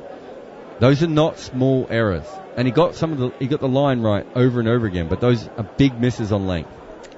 Barry Mccarthy for his 3rd over. Starts with a short one. Miller will pull down to fine leg. McBride is coming off of the boundary and will take a single. Now, interestingly, they're signalling it that as 1 short, 1 for the over. That didn't appear to get up that high. Well, there's a reason it didn't. Did you see its speed? 96 kilometres an hour. Wow. So he is bowling it into the surface. Yeah, he took the pace off that completely. Yeah, I reckon he was a bit unlucky there too. It'd be interesting to see from side on, but I like the idea of bowling the absolute slowest bouncer you can. I think Gareth Delaney bowled some quicker ones than that. I'm pretty sure he would have. Quicker bouncers. Yeah. 129 for 4. Right, long on is going out for Klaassen. 14 from 9 so far, so 3rds inside the circle, backward point, extra cover, and fine leg is coming up to make the 4 inside the circle. McCarthy, right arm over, and he bowls a wide. Starts it wide of the off stump, and it gets wider. So again, fairly straightforward for Mike Burns. He will raise his arms, and all of a sudden, you can see the plan that Ireland are trying to execute. They're just not executing it, Jared. Yeah, obviously 2 different batters. So with Miller, it's quite well known that if you can nail 6 wide Yorkers, he quite often struggles, although most players do. But he doesn't. Once he sets up to hit to the leg side, he struggles to slice it through point. McCarthy's in. Klaassen hammers it back over his non-striking mate Miller's head. Miller actually ducks, and you can hear the sound as it rattles into the advertising boards at straight long on. It goes away for 4. 134 for 4. And Klaassen has 18 from 10, and that was, to be honest, pretty much in the slot and deserved hitting straight, and it got it. Yeah, it was on the full side of the slot. He didn't miss the length by that much, but Klaassen is so powerful, and he launched that and almost knocked out his... Now that one he's got perfectly. That's landing on the crease. Oh my, that is so unfair. That's ridiculous. Klaassen has played a brilliant shot where he gets down low and squeezes it, almost taking it on the Yorker length. He's put it through backward point for 4. I mean, that is everything the bowler is trying to achieve, and it's gone for 4. That's just rude. Yeah, so usually when that happens, it's a bit more of an edge, and it ends up between the 3rd and the backward point. And you think to yourself, well, I didn't have 3rd back, so it's my own fault. He's actually hit that between backward point and the cover sweeper, so that's incredible placement. That's a shot that gets you the top level payments in T20. Oh, he's got a full toss now, and he's hammered that over long on for 6. That was stand and deliver. That was home run derby in baseball. That's a belt high full toss, and he's hammered it down the left field line, and it's 144 for 4. They're going to check it, and is it going to be a no ball? It's a no ball as well, Macca. So that's as bad as you get. Look, since they've started bowling at the death, they've missed their line or the length almost every ball, Macca. We've seen, 2 maybe balls so far where they've got it right? Everything else, and they have, not all of them have been big mistakes. This is a big mistake. This is a proper mistake, but not all have been big mistakes. But what they haven't done is they haven't had enough balls that have just been good as well. You can get away with one good ball, one bad ball sometimes at the death, because it means it's harder to hit. But if you've only 2 and 3, you're giving them lots of chances. And even if they miss-hit a couple, they're going to hit a few as well. Interestingly, as soon as Klassen hit that, I've just seen it on the replay, he turns around to square leg and he's giving it, oh, well, it's a no ball. I wouldn't be complaining. If they're bowling them like that, mate, and you're smashing them for 6, I'd just turn around and, mate, you keep serving up there and I'll keep hitting them. I wouldn't be complaining. Klassen's now going at over 2 a ball. He's got 28 from 12. Miller's got 28 from 14, and he's just double checking with the umpire that this is a free hit, and it is. Well, the last one was too, to be fair. Now. So, what has McCarthy got? Oh, he's given him a full toss. Klassen has gone across his stumps and pumped it back over the bowler's head, over long off for 6. And I'm afraid the Irish are down to 3 wheels on the wagon. They're starting to come off here.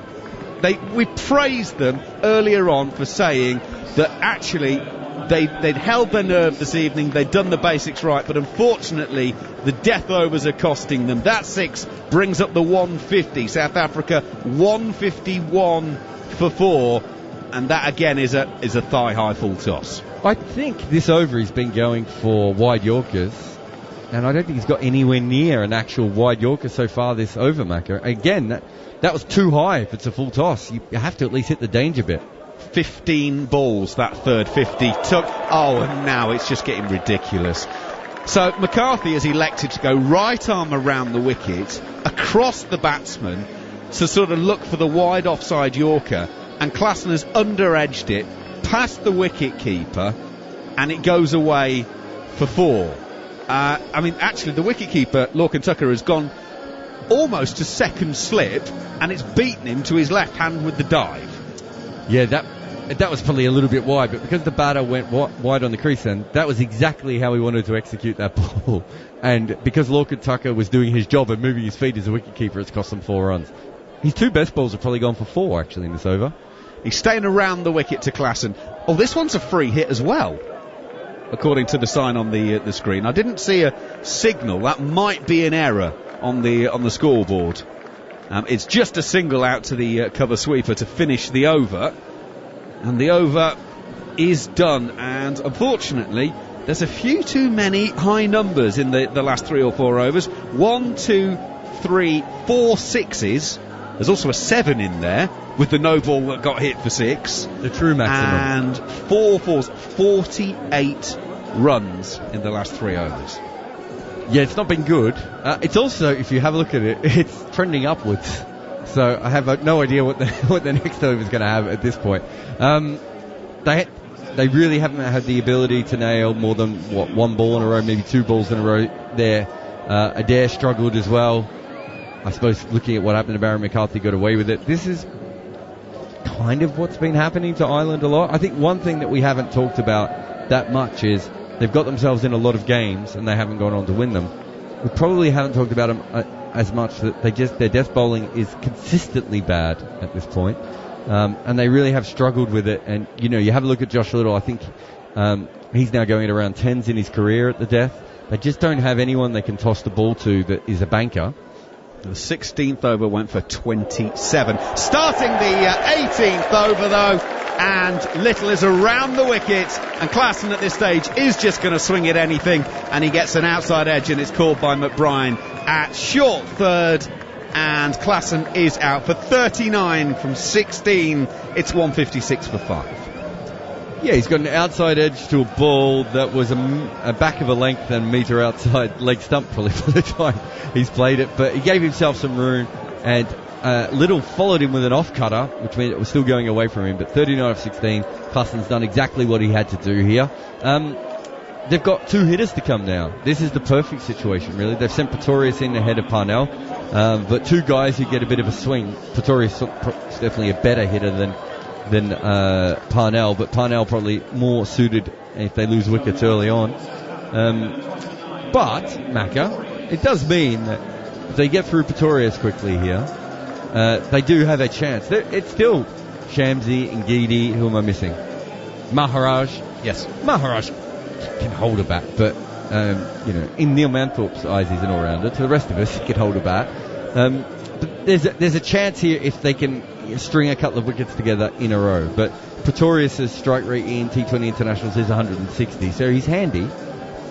Absolutely. Ireland have got to keep it relatively tidy for these last, 17 balls or so. First ball from Little, he stays around the wicket and beats Pretorius on the outside edge through to the keeper, no run. It's a good ball, but I do wonder if that was the Clarkson, if we'd be trying to find it now. It's a length ball just outside our stump. Good pace on it. He might not have bowled it to Clarkson, of course, but again, it was a length ball at pace. So you'd probably rather that be back of a length or very full if you're going to put pace on this wicket. I think Tim was saying earlier he'd be taking pace off. I don't think we've seen as much of that. Little around the wickets, that's pace off. And Pretorius just plays quite gently to long on to a Markader, takes a single. 157 for 5. After 17 overs and 3 balls. Okay, it's not playing quite as nicely the wicket this evening as it did the other evening, but it's still a high scoring ground. Ireland, if you offered them 180, which is probably what they're going to be looking at, maybe 190 if someone tucks in, Ireland would have taken that after chasing something that started with 2 the other evening. That would have been Ireland's highest ever chase. I think they'll struggle to chase 180 based on this wicket. But, yeah. Got to stay positive, Jared. Got to stay positive. Well, not going to be over 200. I mean, unless Miller does a Miller thing. Well, we'll soon find out. He's on strike. He's got 28 from 14.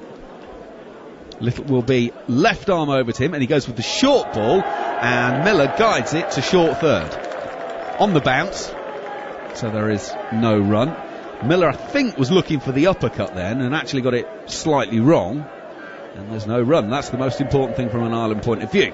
I think Little's got away with a couple of this over. I've got no problem with the surprise short ball. It can't be outside off stump. It has to be straighter than that. Good batting by Miller too. He just didn't execute it correctly, but the thinking was perfect there.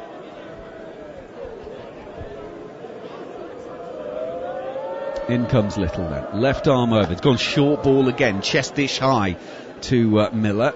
It's all along the floor to Camphor. Out on the mid-wicket boundary for just a single. So even the short balls that have been disappearing over the boundaries recently have come down to singles. 158 for 5. This is where you need the Kyle Mills ball, where he hits the thigh pad, because you really want Pretorius on strike for the start of this next over. So you want the sort of ball that is easy to flick. Well, they've got fine leg back. It's easy to flick around the corner, but you're not going to get 4 for it. So follow his body and try and get a single.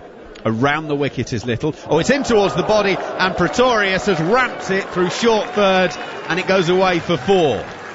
Well, it was a decent over. 6 off of it, 4 from the last ball. It means that Josh Little has finished his 4 overs with 1 for 20. Great work from the left armour. 18 gone, 162 for 5. I'm not sure there's a lot wrong with this ball. He's flicked this over the top of second or third slip from outside leg stump. He did exactly kind of what I said he should. He might have gone a bit too short. I might have gone a little bit more at the thigh pad, but it's just good batting from Pretorius. And that is a huge win for South Africa, because they've got a boundary off that ball and they've got Miller facing the next over. So, but yeah, Josh Little, he's been expensive at times for them recently.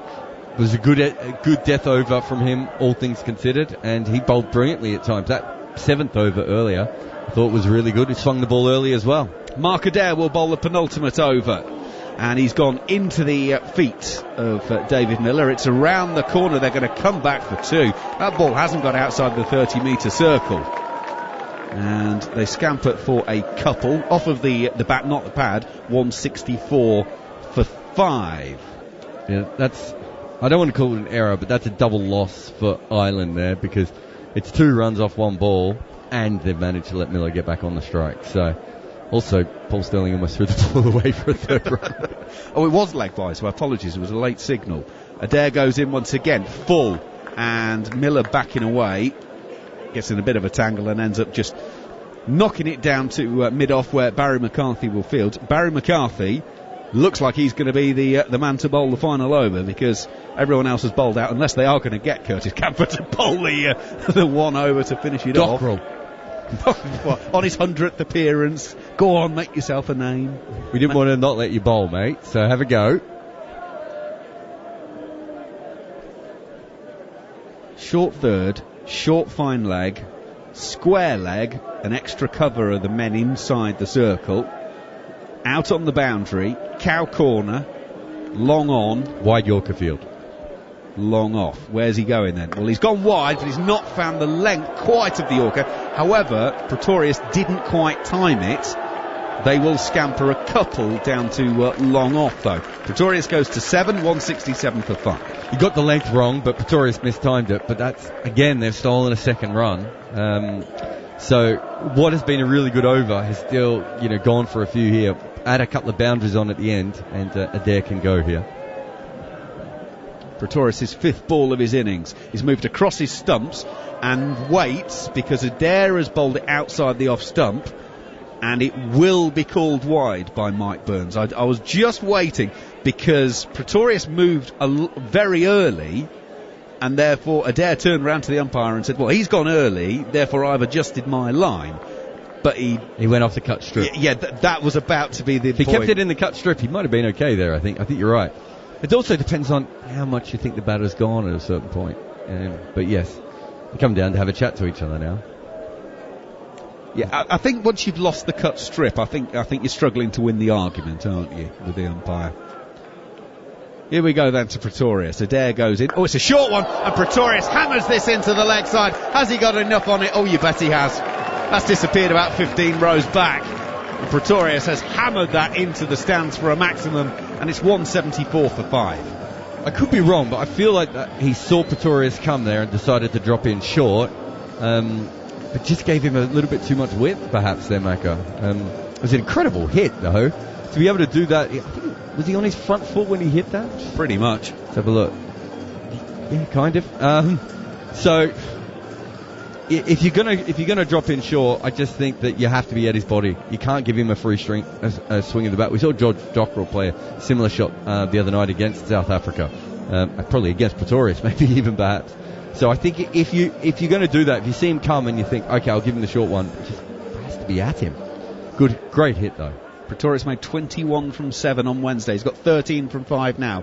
In goes Adair. Oh, he's gone into the offside and played a block punch drive through cover for 4. It was a wide ball, so he just sort of threw his hands at it in a sort of a jabbing motion, and it's hit the middle of the bat and flown through the covers for a 4. 178 for 5. He's moved down the wicket, and Adair has adapted to that and missed his Yorker by 3 inches, and he's managed, and their number 8 is, or their number 7 has managed to slap that through cover for 4. They've made some errors at the end here, Ireland. That wasn't one of them, and it's again another good ball's gone for a boundary. Adair is in, he bowls a slower one. Huge swing at this one for Pretorius. He's got a top edge, it's gone absolutely nowhere, and the catch is taken at points, and Pretorius goes for 17 from 6 balls, and South Africa are 178 for 6. That was a bit of a free one though, because that was the final ball of the over, so it means 178 for 6 after 19 overs here on talkSPORT 2. Yeah, it was the wide slow ball. It was a length, so Pretorius tried to swing it away. He sort of got down on his knee a little bit, hit it straight up in the air. The most surprising thing about that particular delivery was that Lorcan Tucker didn't run over and try and snag another catch like he did the other night when the ball went high up in the end. But excellent batting from Dwayne Pretorius. It's kind of when he's at his best, coming in for 2 or 3 overs when he can hit that way, or even if he comes up the order to slog. I think that's when you're using it in his absolute best, and he's a brilliant hitter of the ball. But now we see Wayne Parnell. The only question, of course, is will Wayne Parnell face a ball? Because David Miller is on strike, and I can't. The greatest will in the world to Parnell. I mean, I know he can play, but I'd just be leaning on my bat on the non-striker's end, because even if he cloths it, you might as well not run and let Miller just stay on strike. 178 for 6. It is McCarthy. right arm over. Oh, it's a full toss outside of off stump, and Miller has, if we're honest, missed out on one. He's hammered it straight to the cover sweeper. They have taken the single, so Parnell will need to take guard. 179 for 6. Yeah, McCarthy's going to have to get this right really quickly. He might get a couple of, not freebies is the wrong term, but he can make slight errors against Parnell in a way that he probably can't against Miller here. So I think McCarthy's just going to have to find a line or a length that's going to work for him, and so far at the death he doesn't look like he's been able to do that. Well, at least he's got two lefties to work with at the moment, rather than the left-rights. He's over the wicket to Parnell. Parnell is throwing his hands at this one. He may have come off the bottom of the bat, squeezed down to deep backward point, and they will take a single. Miller back on strike, 180 for 6. 4 balls to go. Yeah, got it out of his eye line, didn't he? I wonder, he missed his length slightly, but not enough to probably damage him against Parnell first ball. So Parnell's not a particularly quick scorer in T20 cricket. I think he's got a strike rate of about 120, so what you were saying before, Macca, I think makes a lot of sense. Miller waits. Oh, that's a very good delivery from McCarthy, landing in and around the crease line, and all Miller can do is hit it down to Adair at long off and take a single. 181 for 6. I reckon if this is Andre Russell or Kieran Pollard, they're not running for that. Or in the old days when Kieran Pollard would do one intentional short to get back for 2. But because the odds are just far more likely that Miller, who is set, is going to hit boundaries here than Parnell is. And if he gets away with a dot ball or a single again here, it's a huge win for Ireland. McCarthy is in. Swing and a miss! It was an off-break cutter that seemed to bounce and maybe even just grip past the outside edge. And Parnell, it's a dot ball, so 3 singles and a dot in the 20th over. There's 2 balls of the innings to go, and Miller is at the non-striker's end, 32 from 20. Yeah, good revolutions on that ball. I think you're right. I think it did grip a little bit off. You know, it's hard to hit an off cutter that's doing anything off the pitch when you're facing someone at this pace bowling to them when you've just come to the wicket. In goes McCarthy. He's gone full and wide, beats Parnell again outside of off stump. Parnell immediately looks at the umpire, pleading for him to stretch his arms out, but there's nothing wrong with that line-wise, says Paul Reynolds. Yeah, that's probably a wide, but close enough that I don't care. But beautiful length, you know, as much as anything. He's managed to nail this over, and because Miller didn't take strike, they've now gone for 3 runs in 5 balls. Even if he gets a 6 here, they're behind. Final ball of the innings. McCarthy goes in, and Parnell does make contact with this one, but only gets it down to backward point where Delaney is, and it's a single. It's a brilliant over to finish with. Just 4 from the final over, 4 singles, no less, and 182 for 6 has been put on the board by South Africa. Miller has finished 32 not out from 20 balls, but didn't face enough in the final stages. Parnell has managed to get 2 from the 4 that he faced, and I'm just reading the Irish players' body languages. There's a lot of smiles, there's some high fives as you would imagine, some low fives as well as they're walking off. The batsmen are jogging their way in to get themselves in because it's a relatively quick turnaround. As we mentioned, they went for 211 for 5 2 nights ago. They're 30 runs better off basically this evening, as South Africa have posted 182 for 6. Take you quickly through the scorecard. Reza Hendricks 42, Quinton de Kock 7, Rassie van der Dussen 4, Aidan Markram 27, Heinrich Klaassen 39, Miller was 32 not out, Pretorius 17, Parnell 2 not out. The best bowling in terms of wickets, Gareth Delaney 2 for 24. It was Wamfers for Andy McBride, Mark Adair, Barry McCarthy and Josh Little. So, Jared Kimber, your thoughts on the first 20?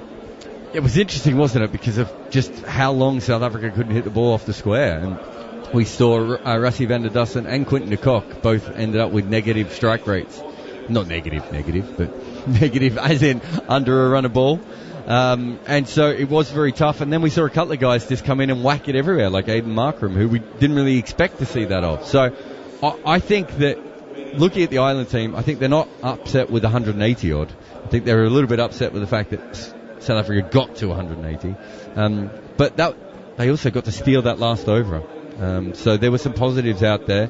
But again, it's their death bowling, I think, that I keep coming back to, that I worry about. But look, they've given themselves another opportunity to win or lose and have another moral victory. The last 8 overs, so 48 balls, South Africa got 98. That seems like a lot.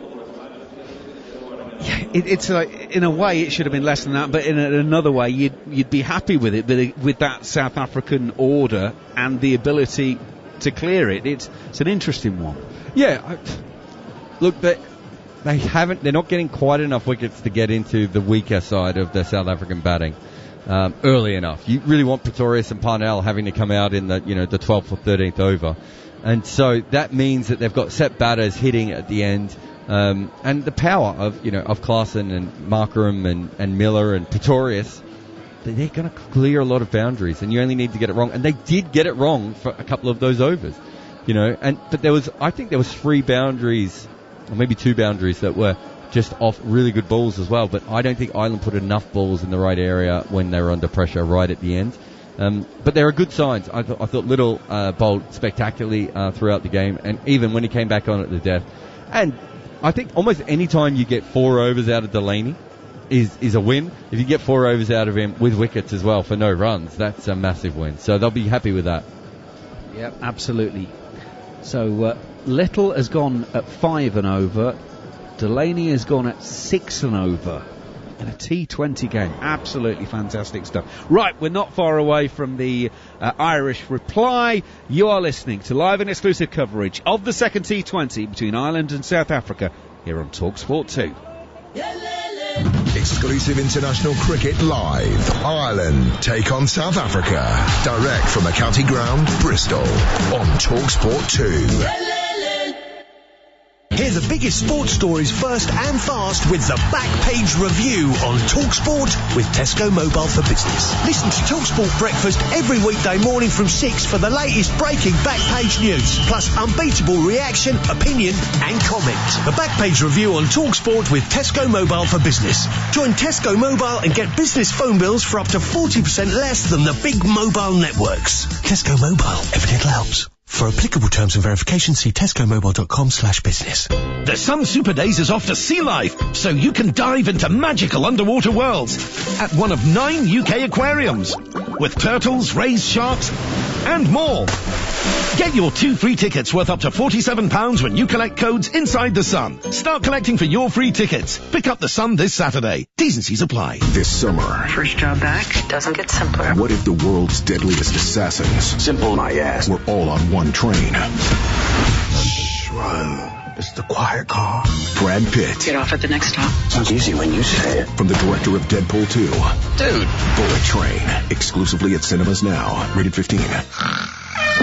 Hey, it's time to wake up and smell the VAT returns. What? From April, Making Tax Digital applies to businesses with a turnover of under 85k. That means you. Oh. And paper records ain't going to cut it this time. You have to keep digital records using software like QuickBooks. But don't worry, we've made it easier than ever. Phew. Make tax digital with QuickBooks. Today this could be the greatest day of our lives. The unbeatable sale is now on at Go Outdoors with up to 60% off all departments, including tents, bikes, clothing and more. With members card £5. T's and C's apply. Go Outdoors. Unbeatable.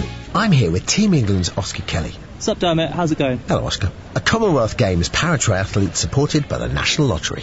So, what's our plan today, Oscar? So we're going to do a swim, a 20k bike, and a 5k run. Is that cool? Seriously? Okay.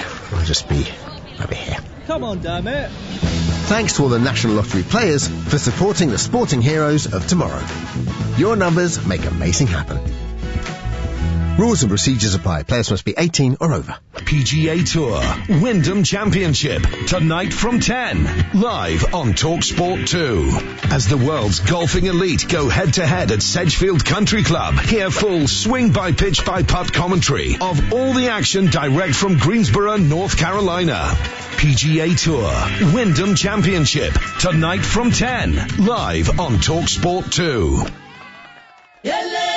On DAB+, online, via the talkSPORT app, and on your smart speaker.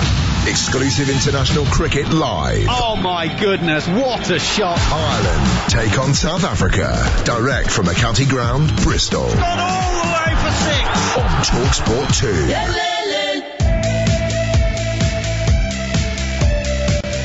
Well, he's facing McCarthy. He swung this one into the leg side and picks out the man on the mid-wicket boundary. Van der Dussen again against the off-spinner. Down the pitch. He's gone over long on, or at least that's the intention, but he's picked out Mark Adair. Delaney bowled him. Hendricks is bowled. He hits the top of leg stump, and there will be no 5th consecutive half-century for Reza Hendricks. Short pulled, mistimed out towards deep mid-wicket and caught. Harry Tector takes the catch, a second wicket for Gareth Delaney. Well, he's gone over long on this time. That is massive!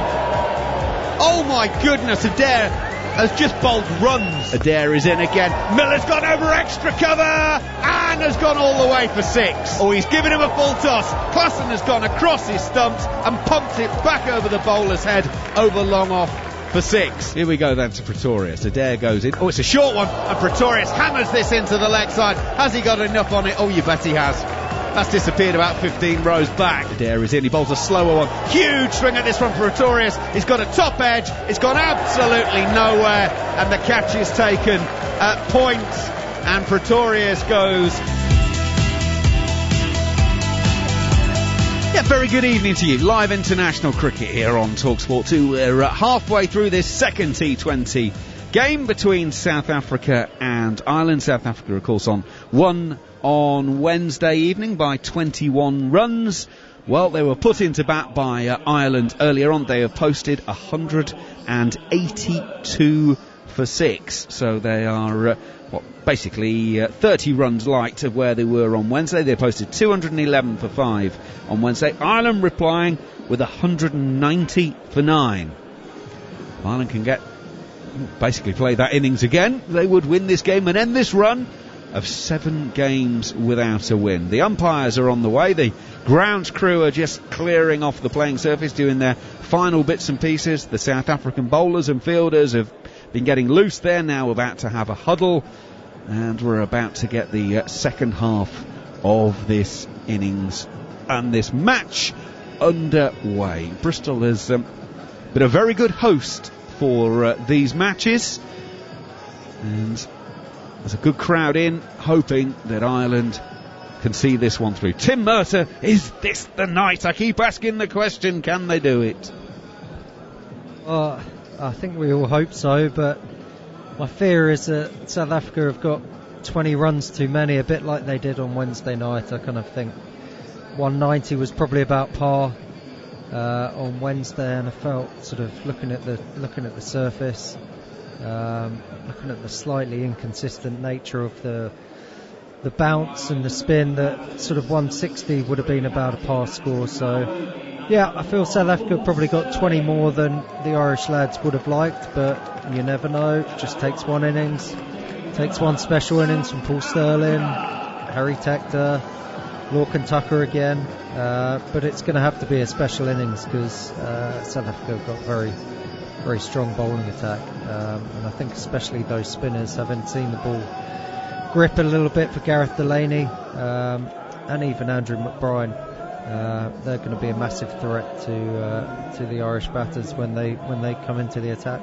Well, Maharaj bowled the first over on Wednesday, and it looks like it's going to be spin again this evening. It is Sterling and Balbirnie, by the way, opening up for Ireland once again, and the two experienced men at the top of the order. Sterling making 18, Balbirnie 14, and Sterling takes guard and then wanders off to square leg to just get himself right.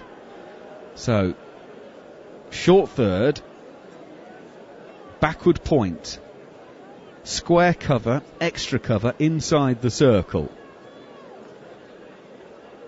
No slip, which, bear in mind that the one did turn in the first over of the innings in the first innings, is a little bit surprising. Yeah, I think that is a bit surprising. I think having seen, especially that ball to Quinton de Kock from McBride, early grip, a bit surprised that there isn't a slip in there. Well, Maharaj was captain on Wednesday evening, so he's obviously a senior player. If he wanted a slip, I'm sure he could have asked the captain.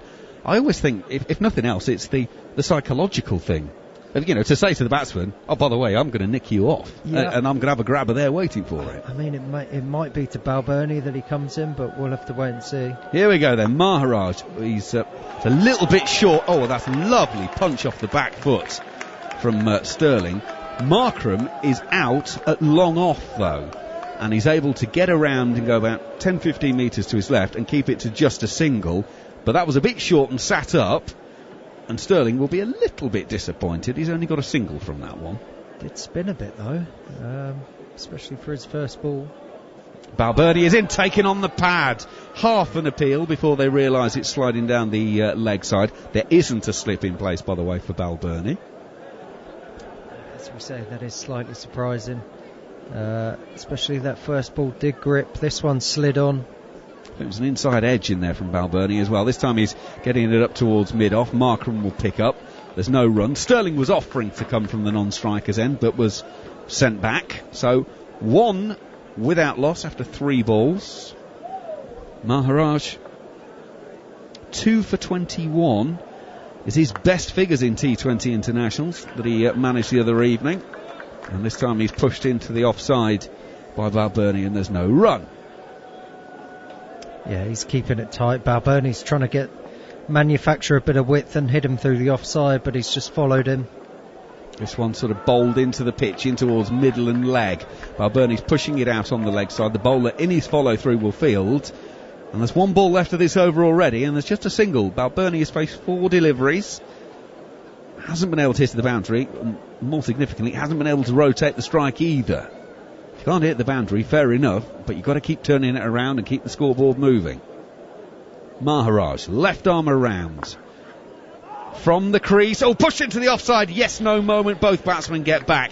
David Miller throws to Quinton de Kock, and both batsmen are back. But that's just the little bit of indecision that happens when you've had an over where you've got 5 balls gone and there's only a single. Everyone suddenly thinks, well, we've got to get a bit more than that this over. Yes, no. I mean, there was never a single there. But fortunately, the scoreboard at the end of the first over here on talkSPORT 2 says Ireland don't have anything in the wicket column. It's 1 without loss. That could have been the ultimate disaster. 5 dot balls and then run Paul Sterling out on the last one. But yeah, good over for Maharaj. As we said, hasn't given him any width there at all. Both batsmen will be looking to kind of free their arms and hit him through the offside, but he almost kept following them, almost didn't really try to spin the ball too much, just fired it in towards the thigh pad of the 2 batsmen there and got away with a really tidy over. Right. Ngidi bowled the second over on Wednesday, but he's not going to get the second this evening because it's going to be Wayne Parnell. So left arm seam, and there is a slip in place on this occasion. This one's drifting back into the pads of Paul Sterling. It's out towards square leg, and they will go through and take a single. Sterling's got both of those, but Parnell, and maybe this is a reflection, Tim, that as we saw earlier, there was a bit of swing earlier on, and Parnell is more likely to exploit that than maybe some of the other South African bowlers. Yeah, I thought there would be. I mean, the Irish boys were still swinging it in the 4th or 5th over, so I think especially under the lights, Parnell's definitely going to get a bit of shape here. Bit of shape, but this one's shaped back into the middle of Balbirnie's bat, but he's not timed it. He's got it back past the bowler, but Miller and Pretorius are stationed at mid-on and mid-off, and they're able to get around. So what looks a perfectly decent shot actually yields no runs, and Balbirnie is still yet to get off the mark, having faced 6 balls. Yeah, this is pressure time. Something's happening in this ball, you just feel. It's, as you say, 6 dot balls. You don't often see that at the start of a T20 innings. Parnell is in, wider one. Oh, great take from Quinton de Kock, diving away to his right hand side, one-handed. And Balbirnie gave that kitchen sink, dishwasher and washing machine. I mean, he threw the lot at that. Front foot, I mean, I know you don't have to get the front foot near the pitch of the ball anymore, but the front foot is about 3 foot away from where that one pitched. That is a man desperate to get a ball away to the boundary. That's 7 dot balls, you know, suddenly 180 off 20 overs is now 180 off 18, really. Parnell comes in, and Balbirnie has got himself in a tangle and has just chipped this one to Maharaj, and he's caught at short extra cover, and Balbirnie has made 0 from 8, and Ireland are 2 for 1. And frankly, that was coming. Balbirnie is trying to work that on the on the onside from a ball on off stump, and has ended up, the bottom hand's come through, and he's just pushing it up in the air. And Maharaj, if his child had thrown him that ball in the back garden, it wouldn't have come any softer than the way it's just arrived from Balbirnie's bat. Yeah, it's a shame. As we said, something was brewing. To face 8 balls and not manage to get off the mark. It's a shame for the Irish captain there, Balbirnie. Got himself a bit stuck, as you say, tried to work that one on the leg side, got a leading edge and taken quite comfortably there at extra cover. But that brings Lorcan Tucker in, who played so well on Wednesday. You know, all Irish eyes will be on him, and hoping that he can replicate the same kind of form that we saw on Wednesday. But yeah, it's been a good start from the South Africans. They've been, as you would expect, right on the money from ball one, and given the Irish boys nothing to hit. So we'll see how Tucker goes this evening, if he can back up his innings of the other night. Yeah, he got 78 the other night. Straight away, he's hit it to mid-on and is out caught.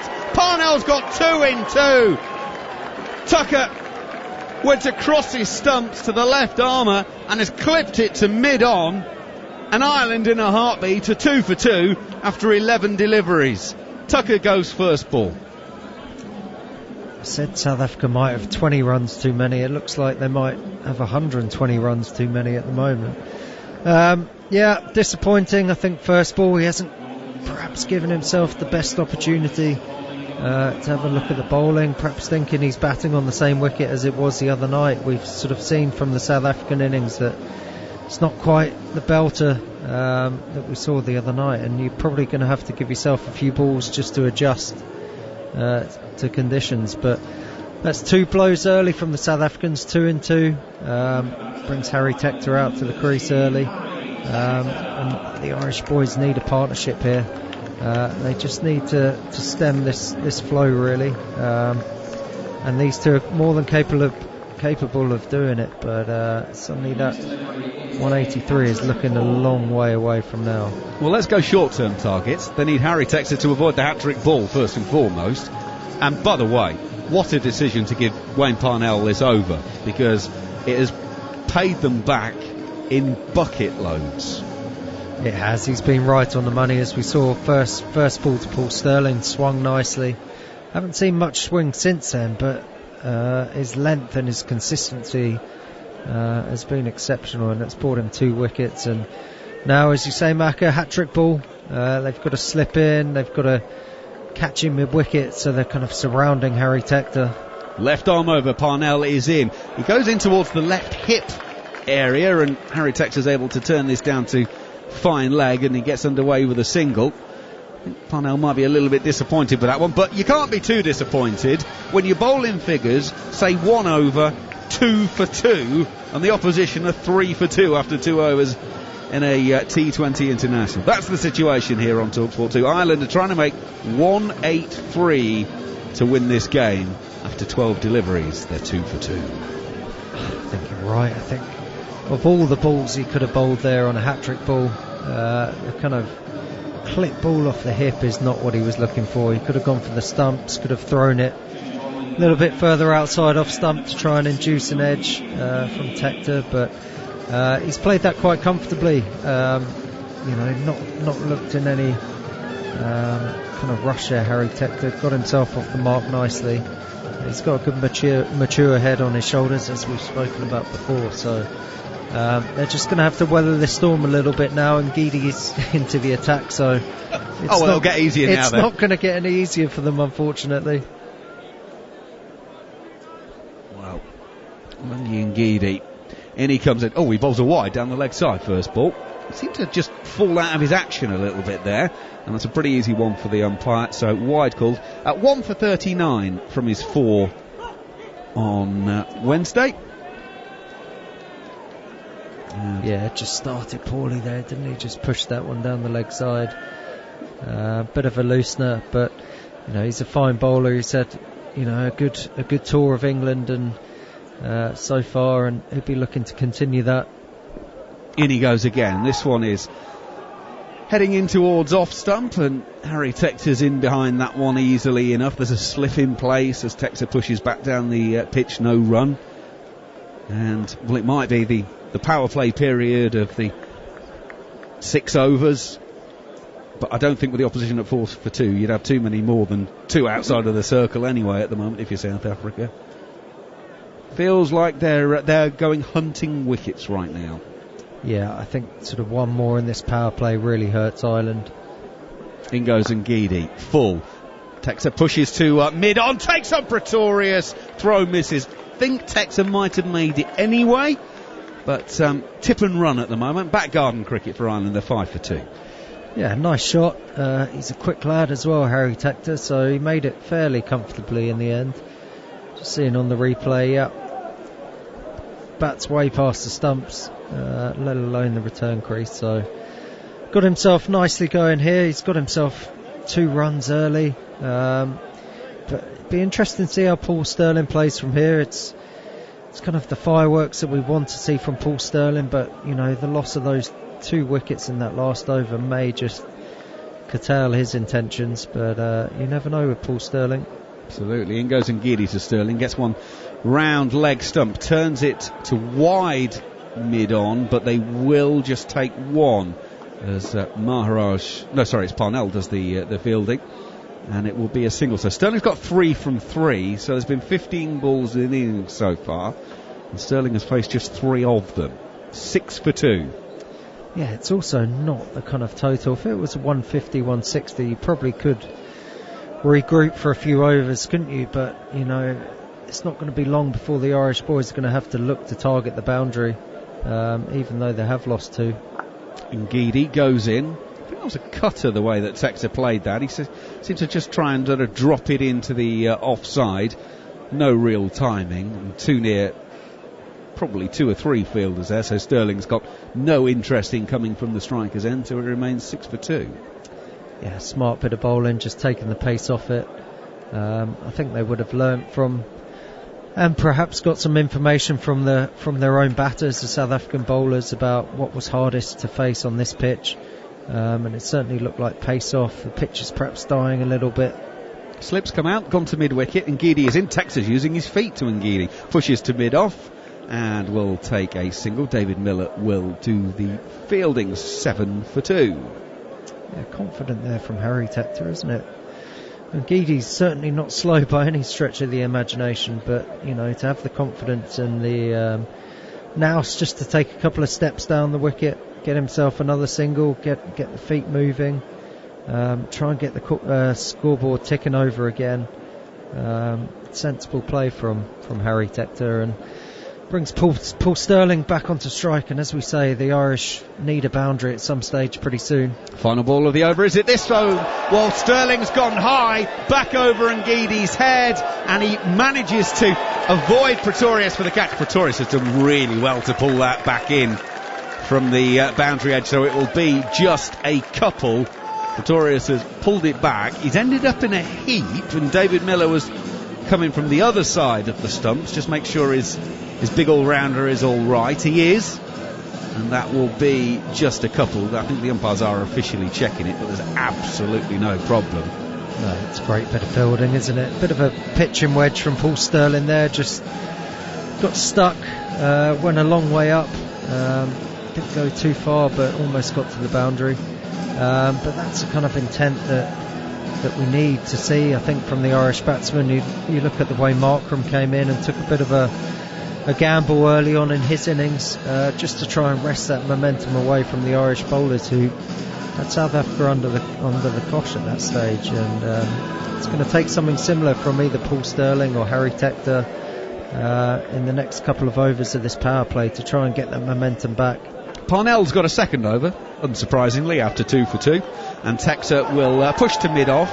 Miller will field, throws at the non-striker stumps. Tector is in his ground when the ball actually makes contact with the stumps, so a single taken here on talkSPORT 2. 10 for 2 are Ireland trying to make this 1-8-3 to win in the 4th over. How quick is Harry Tector, by the way? He's might have taken a couple of steps down the pitch to give himself a bit of an advantage, but cruised in twice now, sort of hit it to mid-off and mid-on, who are not exactly on the edge of the ring, so he's certainly got some pace. Parnell is in. Sterling has swung this one over long on and all the way for 6. And I wonder, in brackets, hope, Paul Sterling is going to have one of those nights. When Paul Sterling fancies it, it can disappear to all parts. And Ireland, after those 2 early wickets, might just need the big fella to do one of those innings just again. But that flew out of the middle of the bat and goes all the way over long on for 6. Yeah, it's a lovely shot. He's deep in his crease there.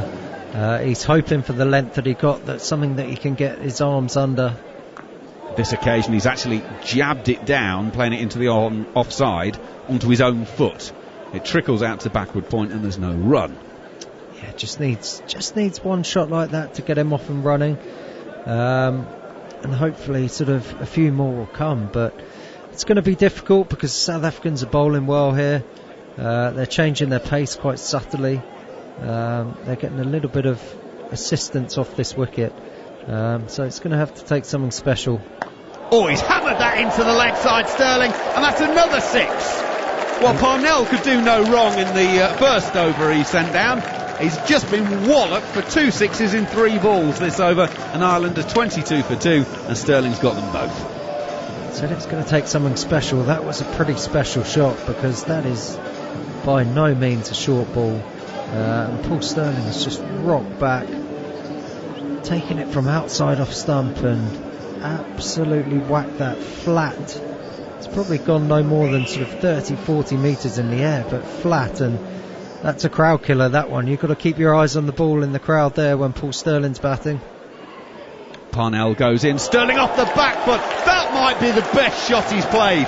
It's only a 4, not a 6, but it is a glorious punch off of the back foot between point and square cover, who simply turned round and looked at each other and went, are you going or am I? That has flown away for 4, and Ireland have another boundary to their total, and it's another one for Paul Sterling. I'll tell you what, that's pretty much the same ball. He's managed to hit 2 pretty identical balls, one flat over mid-wicket for 6. And that one, as you say, Macca, that is the pick of the shots so far that we've seen today from the Irish batters. That was by no means a bad ball, and he's just thrashed it through the offside. Final ball of the over. Sterling goes deep in his crease, gets in behind it, pushes out on the offside, and will take a single. Sort of cricket that coaches love. Hit a 6 and a 4, then get yourself a single, get up the other end and be on strike. First ball of the next over. 4 overs gone here on talkSPORT 2. 27 for 2 are Ireland. And just to give you the comparison, South Africa were only 30 at this stage, the difference being that they didn't have anything in the wicket column. Of course, it's Friday evening, which means football back tomorrow, and of course the Premier League is back. In fact, it's back this evening with Crystal Palace against Arsenal. I can tell you that Arsenal are leading that by a 1-0. And tomorrow there are 2 exclusive Premier League commentaries on the talkSPORT network. The build-up starts at 11 o'clock to Fulham against Liverpool, and here on talkSPORT 2 at 3 o'clock you've got Southampton against Spurs. So get your apps, get your smart speakers, get your DAB radio, however you listen, get yourself ready for a big weekend of football here on talkSPORT and talkSPORT 2. Dwayne Pretorius is in to bowl the 5th over, and he's bowled just an absolute beauty there. A little bit of seam away from Paul Sterling, beaten through to Quentin de Kock, no run. Yeah, nice start from Pretorius. He's the kind of bowler that Paul Sterling will probably look to go after here. I think he knows that, you know, the 2 spinners are going to be hard work in the middle. Once the power play's finished, then the field goes back. So I wouldn't be surprised if he looks to target Pretorius a little bit here. He's got 2 men out on the leg side. Pretorius is in. Sterling is just playing gently out on the onside. Will take the single, 28 for 2. Sterling's now got 23 from 11. And Tector will come on strike with 4 from 6. So they're going just under 6.5 and over Ireland. The required rate at this stage, 9.9. Yeah, that's the concern, isn't it, with the early wickets? It's creeping up to 10 already, which is okay, it's manageable at the moment, but you don't want to get it too far up around the 12-13 mark this early. Pretorius goes in. Oh, what a shot from Tector. Just backs away to the leg side to give himself a little bit of room and plays the most perfect straight drive back past the bowler, all along the floor. Tector gets 4, goes to 8, 32 for 2. Slightly worried here looking at Harry Tector. He might have tweaked something in his back or his hip flexor playing that shot. As you say, it was a lovely shot, gave himself a bit of room. Pretorius tried to follow him, but Tector, wrist maybe we're looking at. He's wringing his left wrist at the moment. Physio's sprinting out there. Unfortunately, he's got his back to us at the moment, so we can't really see. Looks like the old painkilling tablet's gone in. Whack a few drugs in, you'll be fine, lad. Just make sure you don't get picked for the random test afterwards. You'll be absolutely fine. It's almost taken Pretorius's boot with him. Lovely bit of timing. But as we see, it looks like maybe wrist, straight away after he's played the shot. The left hand comes off of the bat, and he's sort of wringing it as he's going down the pitch. I mean, in rugby terms, you'd be talking maybe what they call a stinger, that maybe you just a little nipped at one of the nerves or something, and hopefully a bit of manipulation might sort of free that off. But the glove is going back on. It's quite a crucial part of the body that you need as a batsman, your wrists. So hopefully he's taken up guard again. He looks like he's okay, and especially the Irish lads will be hoping he gets through the next few balls. Well, he's running at Pretorius. It's an off cutter, and they will scamper a single to Lungi Ngidi at mid off. I think we can assume it's all right. Either that, or he's just going to try and flay it to all parts while he still can. Yeah, didn't look too much wrong there. Perhaps it's something he gets every now and again when he's batting, and he knows his own body and realises it's something that will go away, perhaps, as you say, with a bit of pain relief. But yeah, he certainly was down the track again and looking to go after Pretorius, who is in again. Shortish ball. Sterling swings this away, and Klassen might be out there on the square leg boundary, but he can't go away to his right hand side quickly enough, and it's away for 4. 37 for 2. Sterling, 27 from 12, is on the charge. Yeah, said at the start of the over, I think Pretorius is someone that he has to go after here, knowing that you've got Shamsi and Maharaj, 7 overs of spin in that middle period. It's going to be tricky. So they need to get back up with the rate, get a bit of momentum. Perhaps Pretorius is the man to go after. This one is again leg side-ish. Sterling has turned it around the corner. The man at fine leg is Maharaj, who's managed to keep it to just a single. So that's the first 5 in the book, and it's 38 for 2. Now, South Africa were 37 without loss after 5, so there's very little difference in terms of scoring, but those 2 wickets for Ireland, how significant will they be? Well, we'll have a good idea during the course of the next 5 overs. Ireland need 145 from 90 deliveries to bring you the next 30 of those. Jared Kimber's alongside Neil Manthorpe. Many thanks, Andrew McKenna. So, Tim Murtagh felt that South Africa had probably gone 15 to 20 runs on the high side of par. So a good score might have been 160, and they've put 182 on the board. Here is Ngidi to bowl the 6th over, heading down the leg side, hits Paul Sterling on the knee roll, bounces out for a leg bye towards square leg. I also felt that, but what did Jared Kimber think? I thought once they got to 280, it was going to be very tough for Ireland. I don't think this is a 180 pitch, and I thought they bowled really well. So for South Africa to get there, a lot of things have to go right for Ireland, and they haven't faced Shamsi yet, so they're bound to lose a wicket or two in the chase with him as well. Here is Ngidi once more, bowls a slower ball outside the off stump, and there's a attempted cut shot from Harry Tector, but he's threw it a little bit too early. This is, I believe that if Lungi Ngidi could pick a pitch to bowl on in every T20 game, it'd be this one. So, first criteria, it has to be used. Secondly, it has to be gripping. It has to be a little bit too paced, or at least on the slow side, and then he can just bowl his little rollers, which are so well disguised. Bowl his little off-cutters, his little pace-off slower balls. There's another one of them. He's gone to them very early, I have to say. He normally bowls 11 out of 12 in the closing overs. There's another mistimed drive from Paul Stirling. Again, there's something about the way that Ngidi disguises his slow balls. I mean,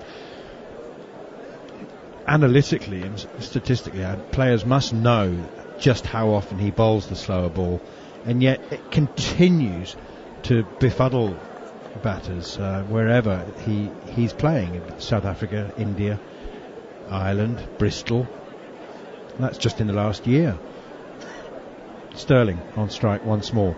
Short third, short fine leg. Quicker one for once from Ngidi, and it hits Paul Sterling in the unmentionables. He's tried to pull it, and that one has hit him right where it hurts most, and it's taken the wind out of it. Oh, he's down on his knees now. Ow. He's got a wrist injury at one end, a groin injury at the other. Oh, and he's gone for a jog, but he's down on his haunches once again. Looks like he's at the end of one of those ultra marathons you do, man. He's not a happy boy, is he, at all? Oh, that has hit him flush on the box, and there's a lot of talk about. There's a lot of talk about how come after all these years of in creative kit manufacture, there still isn't a batting glove that can guarantee you won't get a broken finger, and there certainly isn't a box yet being invented that guarantees if it hits you on it flush, you're not going to be in the kind of discomfort that Paul Sterling is in at the moment, and it's making my eyes water just watching him. Yeah, it's not ideal. He didn't go down straight away, to be fair to him. He danced around a little, but he's back. He's back up and he's upright. Oh, and it's a slower ball from Ngidi, and it's immediately carved into the air and caught by Aidan Markram at backward point. Now I think that's very, very clever bowling from Ngidi, because it wasn't the sort of mostly pace off cutter. That was a slow ball, and he knew that Sterling, that having just been inconvenienced to such a degree, would inevitably launch himself no holds barred into that, and he's just carved it straight up into the air. Oh dear me, that has really taken the wind out of Paul Sterling and out of Ireland at the moment. Well, the wind was taken out of him the ball before, perhaps. But yeah, with Ngidi, we've been talking about these slower balls a lot. My guess is he has two different slower balls, because I think he would have you believe there's a couple more than two. Well, they never have more. You thought that Jay Dernbach had 7 until he told you he had 1. Most bowlers have like 2, maybe 3 if they're being. I think is it Nortje who has 3 now. There aren't that many with multiples, which they pull out regularly in the game. And I think that if you look at his cutter, he keeps his fingers really behind the ball, so it looks like it's going to be seam up for longer than I think other people do when they bowl their cutters. There's some people who it's really obvious they're going to bowl the cutter. But I think, as much as anything, we've seen again and again with slower ball bowlers, the only way to be successful with it consistently, generally, isn't not being picked, because players can usually pick you. It's the amount of revolutions you put on the ball. He's bowling fast off spin. And it's not easy to pick up. It's dipping very hard, and then occasionally they're spinning and they're bouncing as well. Not in the way that Mustafiz Rahman. I mean, he bowls like proper 130-kilometre spinners, whereas Ngidi doesn't put quite the strain on his arm and elbow and body and shoulder, does he? Anyway, the last ball of the over is chopped away behind square on the offside by Harry Tector, and there's no run. 6 overs gone, and Ireland needing 184 for victory. 183 actually, but 184 would do. But they are 40 for 3 after 6 overs. He doesn't put the sideways movement on it, although we did see him bolt on at the death the other night where he actually got the ball to spin back in off the straight. That means he's putting a lot of revs on the ball to be able to get any spin. His is more like what I said Dwayne Pretorius, I mean the other Dwayne. Dwayne Bravo does, which is he's putting overspin on the ball and it's dropping, and that means it's hard to line up, and especially on a pitch like this it can be quite difficult. So Mustafiza and you've got Harshal Patel at RCB. They both put more side spin on the ball, but all you really need, if you can get the ball to drop and you can get the ball to kick in any way, it becomes very hard. Also, what's his top speed? 92, 93 maybe? And Guidi? Yeah. Miles an hour. Well, he doesn't have a when he started, 148 kilometres an hour. So about 92 then, isn't it? Yeah. But not now. So my point is that if his arm speed is still anywhere near that, it's still hard to line up. We don't see many bowlers bowl as many slower balls as him, so it has to be more to do with the rotation, because at this stage everyone's expecting it to come down. Well, part 2 of the South African bowling blueprint sees Therese Shamsi come on to bowl the 7th over, and here he is. So all going according to plan at the moment for South Africa. First delivery, spins back into the right-handed Gareth Delaney, hits him on the pad, no run. You can see the other night they tried to give themselves a couple of overs before they attacked him. They're going to want to do that again, but I don't know if they can.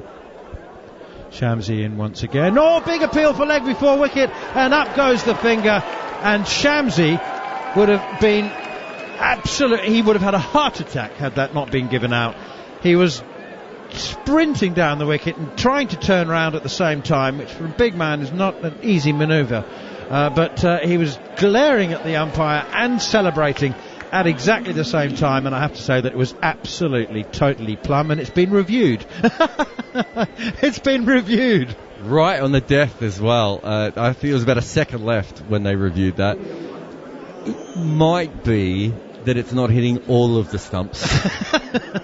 I mean, it was high. Or not hitting the top of middle. Yeah, it was high, in as much as it wasn't hitting, halfway up the stump, but it's certainly hitting the stumps. It's hitting middle. I mean, it's not missing them in any way. I'm going to be friendly and say maybe it doesn't. Maybe it only hits like 89% of the bails. Look, his toes are off the ground a little bit as it hits him, and it does hit him high, but it's not. I can't imagine Therese Shamsi is bouncing ball over the stumps. He there's a good chance that he would have needed a defibrillator to Therese Shamsi there. So it's hitting plenty of the top of middle stump. There was no way it was going over. Let's just that was the important thing. But did they keep their review? How much of the stumps was that hitting in the end? They might have got away with that. Yeah. Okay, well, Ireland are in trouble at 40 for 4, and Gareth Delaney has gone for a second ball duck. LBW to Therese Shamsi.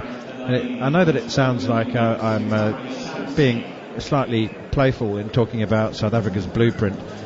Some might even say that I'm verging on disrespectful to say that they're predictable. But, in the late 1990s, Bob Woolmer put a formula together in one-day cricket, and South Africa won 80% of their games, even though everybody knew exactly how they were going to play just about every single innings. And so, if predictable works, then what's wrong with predictable? No, there's nothing wrong with that. They won the Commonwealth Games with under Bob Woolmer, and that big piece of trophy that we all talk about. The only men's Commonwealth Games. They're still the reigning title holders, though, aren't they? Can't take that away from them. Okay, Curtis Camper's been pushed up the order from the order that we were given anyway at number 7. He's coming at number 6, and there's a big appeal again for leg before wicket. Therese Shamsi bowls another leg break, but it spins it too much, I fancy. And that was missing leg stump, and Shamsi appears to concur with the umpire's verdict and behaves himself and turns and walks straight back to the top of his run-up. About 7 balls since we've had a run. Is it? 7, yeah. So last 4 balls of the previous over, and the first of the first 3 of the 7th over. Shamsi in once again. Could have been a wrong-un, possibly, and didn't turn back into the right-handed camphor, and he drives it out towards cover, and there's no run. I just would have thought that, with analysts of your calibre around, Jared, that if a team was as predictable as South Africa was, and as formulaic, then you would be able to unpick it and reveal the code. Yeah, I think some of what they do is very repeatable, though, and so you might be able to get them in one-off games. He goes for the sweep shot, Camphor, and doesn't time it at all, which is fine. He gets a single. It's all the way along the ground to Markram at mid-wicket. So what are their biggest weaknesses? It's basically Pretorius times 2, right? In that he's probably batting slightly too high, and he's probably not good enough to be a bang-on fifth bowler. Other than that, you know that their batters are going to bat deep, and they're going to try and give themselves a chance at the end, and that they have a lot of wicket-taking options with the board.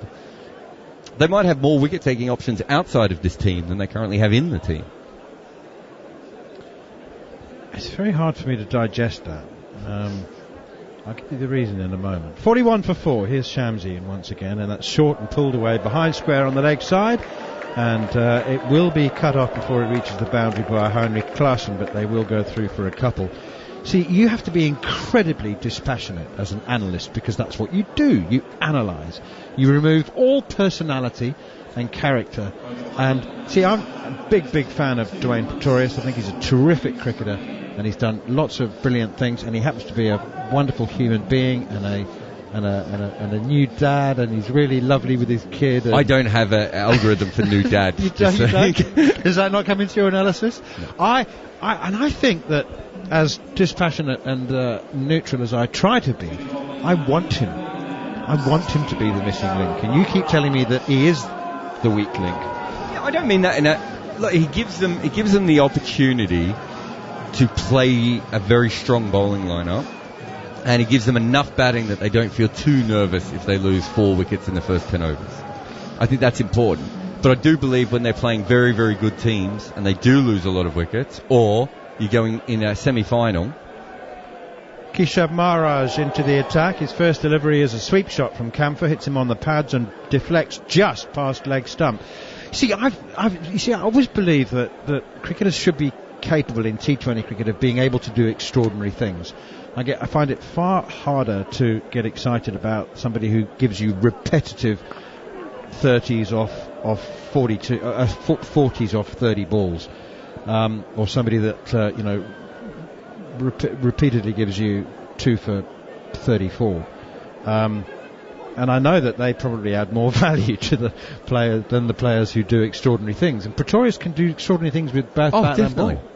If they had Moeen Ali or Ruckin Cornwall in their top 6, I think that team would be a lot better and would give them a lot more flexibility in the way that they could set up. Maharaj in once again and slapped away through the point region. It will be cut off by Klaassen once again, but they'll go through for 2 more. Ireland needing 183. 283 would be a stretch. 183. They're 46 for 4. If they lose 4 quick wickets or one of their bowlers gets absolutely smashed, there's no backup really that you feel comfortable with. Aiden Markram is the 6th best bowler in that team. Wide outside off stump Maharaj, I think possibly. He saw the batter Harry Tector backed away to the leg side very, very early. I mean, really provocatively early. I think he was trying to force the bowler into making a mistake, and he did. He stepped away to the leg side when Maharaj still had 2 paces of his run up to go, and Maharaj pushed it wide, but pushed it too far wide, and was wided. So he's bowled it again, but no run. Curtis Camphor. 2 off 5 balls. 48 for 4 Ireland, coming towards the end of the 8th over. Curtis Camphor on 2, Harry Tector on 15 or 14 balls, and down the wicket goes Camphor, straight back over the bowler's head for 6. Oh, he's got beautiful elevation on that. Just maybe half a step out of his crease, and used his feet late as well. Do you remember James Hopes?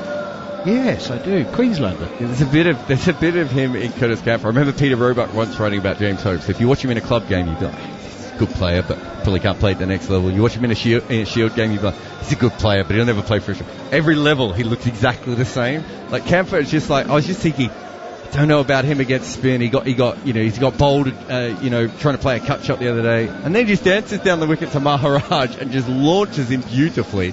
He's just always in the game, trying and thinking, and I love the way he plays his cricket. Well, I can tell you, Jared, that when he went to his posh school in Johannesburg, which you're always overly interested and concerned that so many South African cricketers do go to posh schools. That one is chopped away off a bottom edge for a single out towards cover, and Ireland moved to 55 for 4. But when he was at that posh school, he would tell everybody, I'm going to play international cricket. Well, he didn't. He said, I'm going to play for South Africa. And everybody laughed and in a nice way, because when he was in the first team, but he was always a little bit too small, a little bit smaller than most of the other boys in the team, and maybe a little bit less quick with the ball and could hit it a little bit, just like exactly as you're describing. But what was disproportionately large, I suppose the other things that were either disproportionately slow or small, was his confidence. Here is Shamsi once again, turns that one sharply back in towards Camphor. Confuses him momentarily, hits him on the pad, bounces away for a leg by. So no shortage of belief. You know what? Now he is playing international cricket, and you still sort of think, well, he's a medium pacer. He doesn't look like he can hit the ball a long way, but he's doing it. I mean, I think he's probably at his best someone who should be batting at maybe 6, maybe 7, and bowling 2 overs a game, but quite a lot for Ireland. He's done a lot more than both of those things and done them really well. Shamsi in once more, and backs away to the leg side does Harry Tector. Makes it look as if he wants to hit through the offside, but then as the bowler bowls, he steps back in line with the stumps to work it with the spin, the majority spin, into him away on the leg side, which is exactly what he does. You see him there, he runs really hard for 2, so he backs up well, he's off, he sprints, and as the throw comes in, he's watching so closely that he sees a chance of getting an overthrow instantly. He's just that kind of player. I don't know if you remember the no-ball incident in the Ireland-South Africa one-dayer of last year. Oh, yeah. I remember not the details, though. Punched off the back foot out towards mid-wicket, and they go through for a single as Markram fields, 59 for 4. Yes, I remember describing it controversial in my copy. So South Africa were chasing, I think it was around 300 that Ireland had made, and they'd fallen behind, and Rabada was out there slogging. And Maharaj had just come to the crease, was with him, and got a waist-high full toss, and he hit it out to deep mid-wicket. Shamsi in again, and punched off the back foot out towards extra cover. Miller fields 1 run. He hit it out to deep mid-wicket on the full, was caught. Him and Rabada sort of went halfway down the wicket, looking at each other as if to go, well, that was probably a no ball, but you've been caught. I'm not sure what to do. Camphor caught the ball, tossed it straight back in, and ran out Rabada. Now, it shouldn't have been given out, run out, because the ball was dead at that point.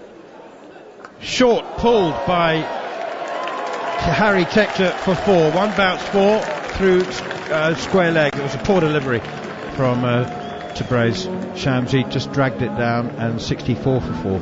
Yeah, that one kept a little bit low as well.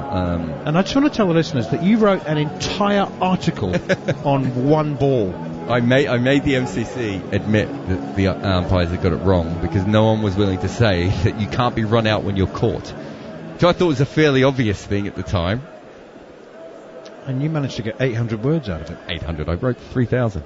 Shamsi in, pushed away out towards mid-wicket for a single. They want to come back for the second. Camphor does anyway. Tector says no.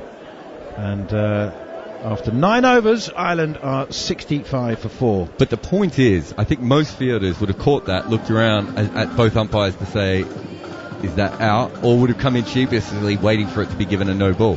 Curtis Camphor, you watch him, he takes the catch, he throws it straight back in.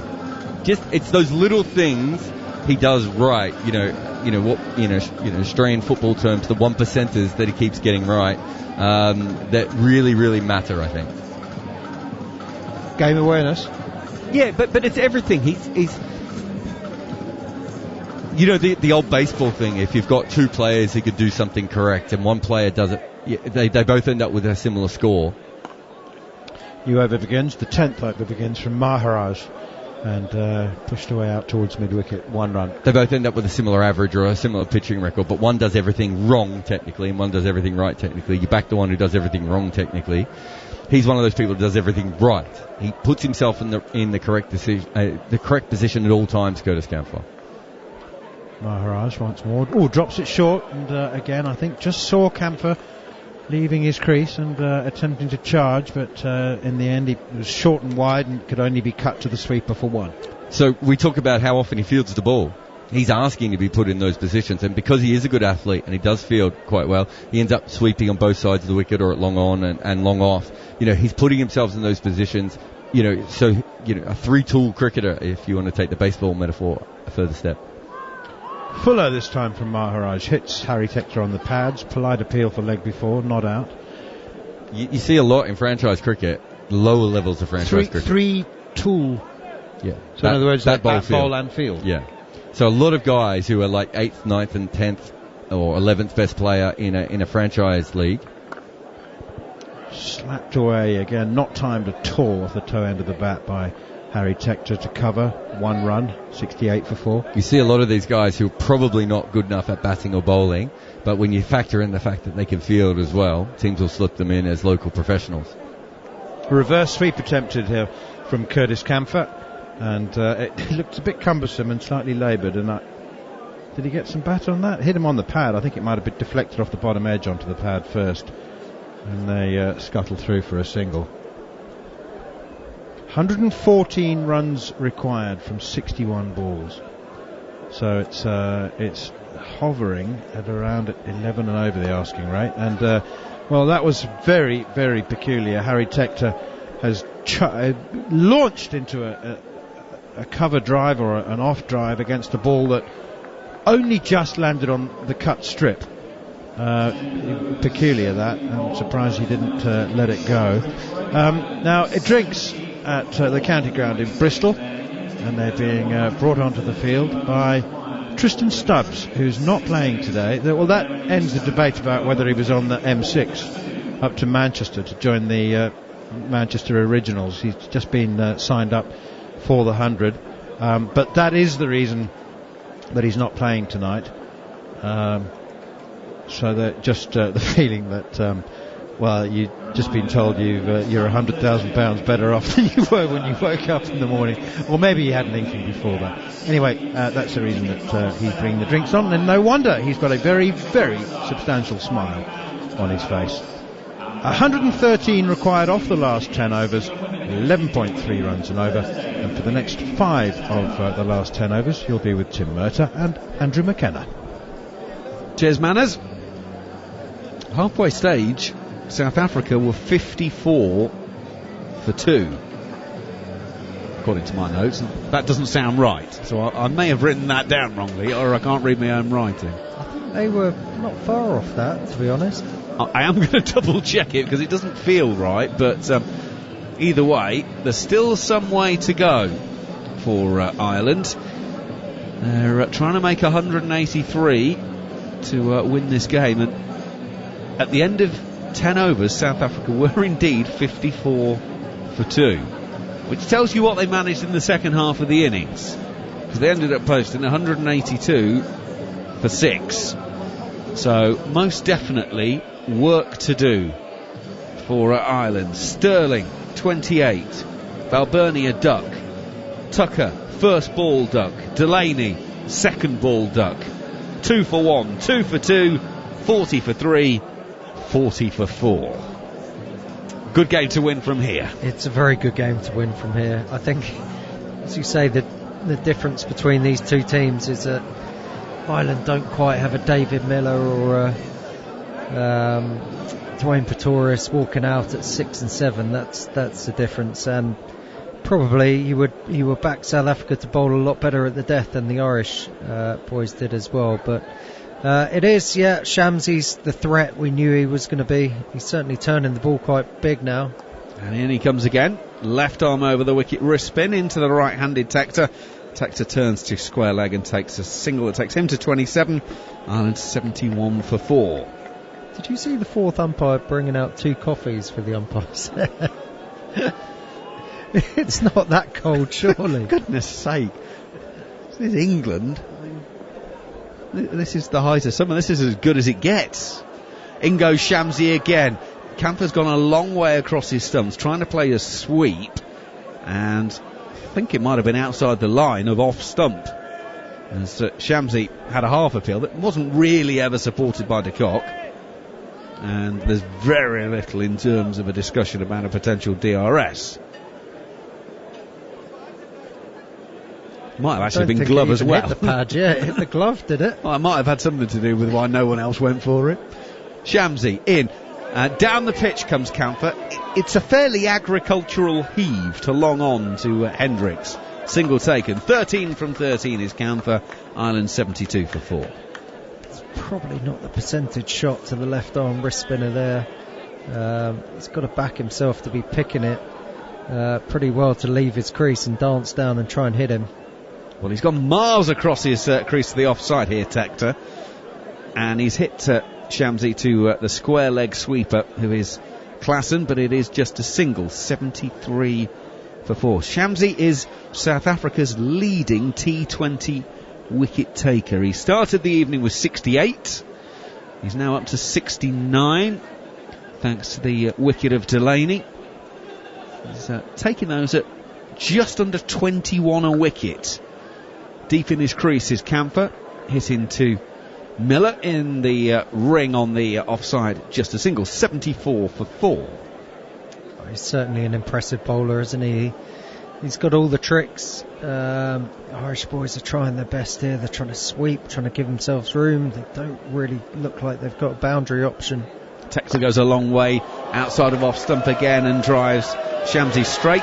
Well fielded by Maharaj at long off. Sends the return in to his fellow spinner. Just a single. 75 for 4. And unfortunately, just a single is a phrase that's used quite a lot in the last 3 overs. The only scoring shots have been predominantly singles. There's 1-2 and 1-4. And Ireland at the moment 75 for 4 after 11. Do you remember Tabraiz Shamsi used to do the celebration where he took his shoe off and pretended it was a phone? Well, I was told, when we were in South Africa a couple of winters ago, I was actually told by someone in the know that he actually got told by someone at Cricket South Africa not to do that anymore. And it was like, this person said, why on earth would you do that? This was a South African working in cricket. It's like, what are you, the fun police? Why are you stopping? I mean, who's that really hurting? Maharaj starts the next over. Textor came at him pretty quickly and early there, and Maharaj tried to put it wide of off stump. Textor was still able to hit it out to the cover sweeper on the offside for a single. 76 for 4. It would have been from a bloke in a suit, no doubt. You can't have too much fun. There's always a bloke in a suit somewhere, isn't there? Maharaj around the wicket to Camphor. Camphor finds short fine leg, but they managed to scamper through for a single. What was the exact reason for it?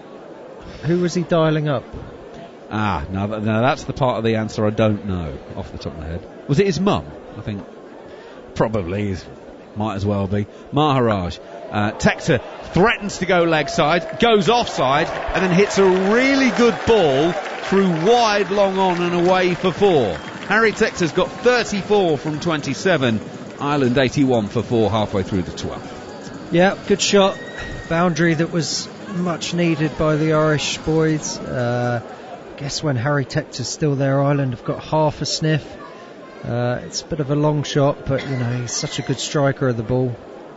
Textor goes early again to the leg side. Maharaj holds his nerve and bowls round about 6th stump, I would guess. And it's a swing and a miss through the offside is where Textor's going, and it's into the hands of Quentin de Kock, and there's no run.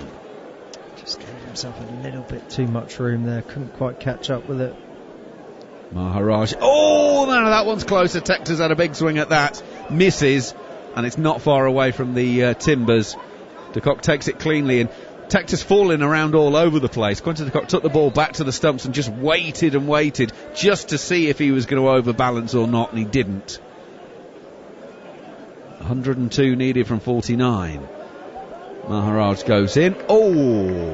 He's been flirting with the wide line. I've got to say, I think that's within the marker, but it is worth stating. That's harsh, isn't it? Yeah, it is worth stating. It is only a guide. It's not as simple as inside you're fine, outside it's a wide. That one's definitely a wide. That is barely on the cut strip as it gets to the batsman. There's no doubt about that one. The previous one, I think, is unbelievably harsh. Ah, well. Maharaj in. That one's on the stumps. It's driven back to him. It's been hit hard into the floor by Texter, and Maharaj takes it on the bounce, and that is 12 overs gone, so there's 48 balls left here on talkSPORT 2, and it's around 100 for Ireland to win from here, because they're 83 for 4. Yeah, I mean, it was similar the other night, wasn't it? They were looking at 2 a ball for most of that last 10 overs, I think.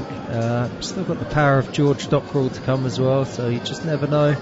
But someone's got to have a very off day or a very poor day, you would suspect, from the South African bowling attack for Ireland to get anywhere close to this, or just a bit of magic from one of the batters. Stranger things have happened in cricket, but it's looking very much like it's going to be a step too far again for Ireland, but we'll see. Well, if you're enjoying your live sport on a Friday night, don't go anywhere, because once we're done and dusted, there's more live sport coming your way, because it's PGA Golf, round 2 of the Wyndham Championship from Sedgefield Country Club. I'm presuming that's not Sedgefield in northern England, but the USA. Right, Wayne Parnell is back, and he's going to bowl left arm around the wicket, and Camphor has run at him and hit him straight back past him and away for 4 through long off. Camphor goes to 19 from 16. It's 87 for 4. Yeah, good option here. Giving himself a bit of room as he's come down, but still looked to hit him straight, mid-off up. So it was a fairly risk-free shot once he got it sort of up and over mid-off. So yeah, just a bit of impetus, a couple of boundaries in the last few balls. Ramp attempted by Camphor. That's out. And he's ramped it straight to Quinton de Kock, the wicket-keeper. He's got a thin... Well, he's run it off the face of the bat, really, as much as anything else. And the fun comes to an end for Curtis Camphor. He goes for 19 from 17. And Ireland are 87 for 5. Yeah, might have just copped a little bit of advice there from Wayne Parnell on the way off as well. It's about the first bit of innovative batting that we've seen, really, from either side, to be honest, in this game, and it's led to his downfall there. Curtis Camphor, 19 off 17, brings George Dockrell to the crease. Going to need something similar from George Dockrell that we saw on Wednesday in his 100th T20 appearance for Ireland, if they're going to get anywhere close here. But yeah, it's just a sense of fizzling out a little bit for the Irish. They just need a couple of big overs to get themselves back on track and try and claw themselves up somewhere near to this total of 182. Well, if ever there's an occasion for a big innings or a match-winning moment, your 100th match isn't a bad time to do it. 100 matches of T20 international cricket for Ireland, 551 runs in that. The strike rate 126, his best is 43. Well, if he can get near that again this evening, Ireland will have half a chance. Dockrell straight away is backing away to the leg side, hits Parnell out to the cover sweeper, and he's underway straight away with a single, 88 for 5. I'd suspect his strike rate for probably the first 70 of those 100 games was about 75, so it's gone up a lot in the last couple of years, no doubt about that. We're just seeing the replay. Camphor just looks like it flicked the glove on the way through from Parnell, which has led to his dismissal there. Parnell goes around the wicket, Texter swings, but he's got it high on the bat, and it's going to loop to Ngidi, who comes in from short third and takes the catch. He was almost pushing the man at backward point out the way to say, I'm getting my mitts on this one. And that is a hammer blow for Ireland. They've lost 2 wickets, the 2 set men gone, and Harry Texter just got a little bit greedy with that one, got a bit big on him, was trying to play the pull shot, and he's ended up just looping it out on the offside. 34 from 31, Ireland 88 for 6. Yeah, unfortunately another nail in the Irish coffin there. Giving himself a little bit of room. Harry Tector, just that extra pace skidded onto him from Wayne Parnell. Did him for a bit of pace, took the top edge, and fairly simple regulation catch for Ngidi out there at backcourt point. Yeah, disappointing end to something that was promising to be a bit more than it actually turned out. But now we're into the sort of lower order, and Mark Adair strides to the crease with Ireland at 88 for 6. Well, back in the 80s and the early 90s, there was a bloke in the USA that you used to call if there was a forest fire or whatever. His name was Red Adair. Well, unfortunately, Ireland need Mark Adair to start some fires, not put them out. Because at the moment, this is going south fairly quickly. We need to talk about Wayne Parnell, though. We'll do that in just a moment. Oh, my goodness. Dockrell had gone right across in front of his stumps. Turns this to square leg to Klassen and will take a single. That would have been a world of pain if he'd missed that. But Wayne Parnell has 4 for 26. Yeah, that's twice tonight. He's taken 2 wickets in an over. Broken the back of the Irish innings right at the start. And then comes back on late on and takes 2 again in an over, just to almost seal the game for his team. So yeah, he's had an excellent night with the ball. He's looked really good today. He's around the wicket once again. Adair, first ball. Oh, he's on the pull out to square leg. Well fielded by Klassen.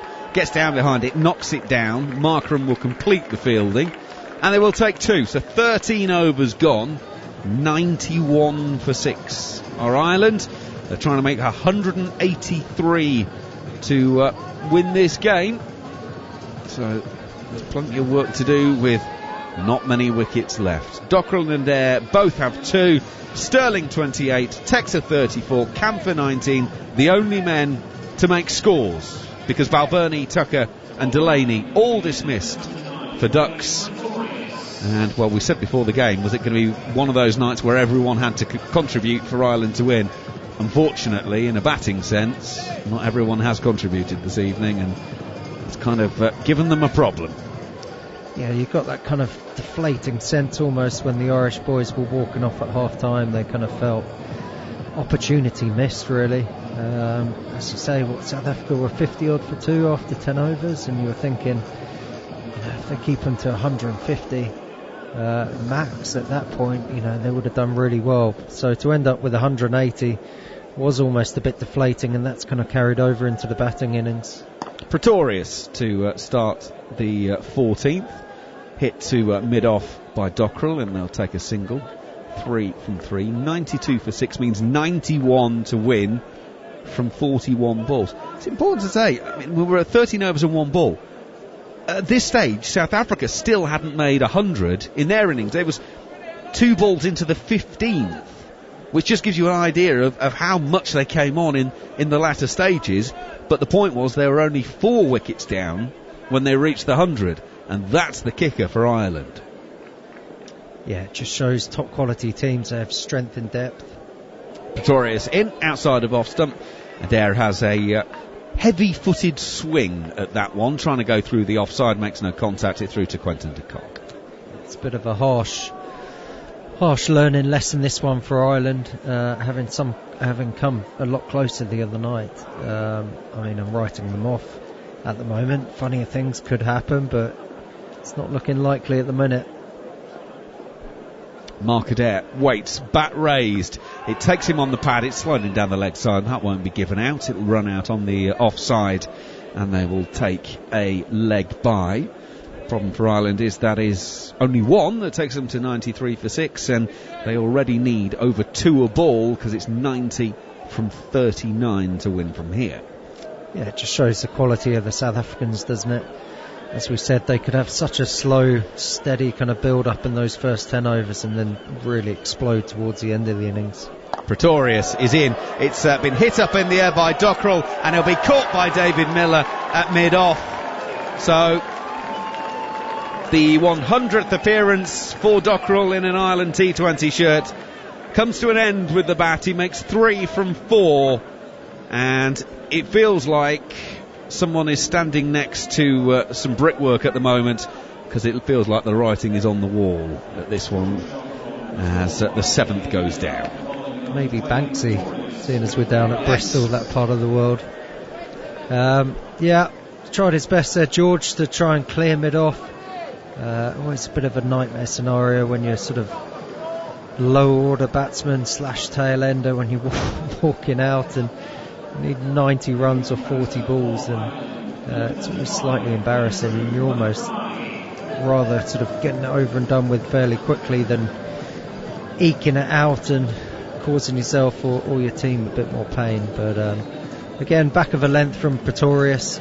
He's got his mid-off up, saying, you know, if you want to hit me over mid-off, you come and do that, but you're going to have to play a very good shot to do it. Brings Andy McBride to the crease now.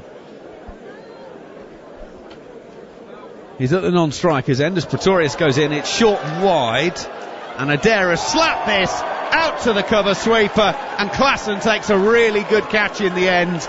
It was quite low down when it got to him, and it's 2 in 2 again. Adair goes for 2 from 4 balls, and Ireland are now 93 for 8. Actually got a decent chunk of this. It's slightly unfortunate in that you would normally have a fielder in that area. I mean, if he's bowled that deliberately to his field, then he's an absolute genius. But Mark Adair's gone. Barry McCarthy walking to the crease now. He had a bit of a torrid time with the ball, came back really well in that last over of the innings. We were kind of hopeful at that halfway stage, weren't we, that last over would prove kind of crucial and keeping the score down, but not to be. You know, Ireland are going to come up a long way short here, and it's been a bit of a lesson, as I said earlier, for them tonight. The thing that the impression I'm getting though is it's been an okay performance by South Africa. If Ireland had got blown away by a brilliant South African performance this evening, you hold your hands up, fair enough. But I reckon South Africa have been at 65-70%. Yeah, I think they're at sort of cruising speed, really, aren't they? I mean, Ireland have come to them and made the mistakes. Lost wickets in clumps, haven't they? Lots of wickets, 2 overs, 2 wickets in an over. What's that? 3 or 4 times now, which is far too many. Haven't managed to get any partnerships going right from the top, right from Andrew Balvenie, who struggled for his 8 balls. Just haven't got any partnerships going, which they were going to need if they were going to chase down 180, because, as we said, it's not as good a pitch as the other night. But now Pretorius is on a hat-trick as well, and he's bowling to the left-handed McBride. Slip in place, in goes Pretorius, right hand over the wickets, and McBride comes forward and pushes gently into the offside all the way out to Rassie van der Dussen. That might be the first ball that Rassie van der Dussen has fielded in the innings. They take a single, and that is 14 overs complete. 94 for 8 are Ireland. You're listening to talkSPORT 2. Don't forget our dedicated cricket show, the Cricket Collective's here every Tuesday. You can join Neil Manthorpe and Steve Harmison as they review the week's biggest cricketing stories. And if you miss it when it goes out on the radio, then you can also download it as a podcast. You simply go to the Following On feed with the boys, and they'll be bringing that exclusive interview with Ben Stokes in next week's edition on Tuesday evening for you. Well, it feels like the air has well and truly come out of this particular balloon, and 89 needed from 36. Yeah, I think a few of the crowd might have disappeared off to the bars and pubs of Bristol a little bit earlier than they would have liked to have done. Yeah, good night out in Bristol. They may well have done that. In goes Parnell. A little bit of reverse on that, I think. There's a little bit of tail in towards the feet of McBride. He's plays it well, actually, down towards long on, and takes a single. He goes to 2, 95 for 8. Eyeing himself up a 5 for here, Wayne Parnell. A couple of, I was going to say rabbits. I usually describe tail-enders as rabbits. Put myself in that category. That's probably a bit harsh on Barry McCarthy and Andy McBride. But yeah, certainly eyeing himself up a 5-wicket haul here if he can get one ball right. with so many runs needed, Ireland are going to have to keep throwing the bat at it. In goes Parnell around the wicket. McCarthy pulls on the leg side.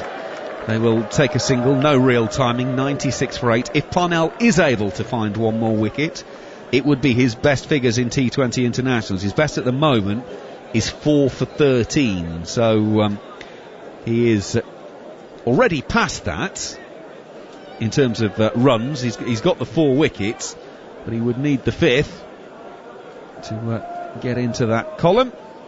He's got McBride, left arm over to left-handed batsman. McBride plays well, drives it back to the bowler. Parnell fields and his follow through, and there's no run.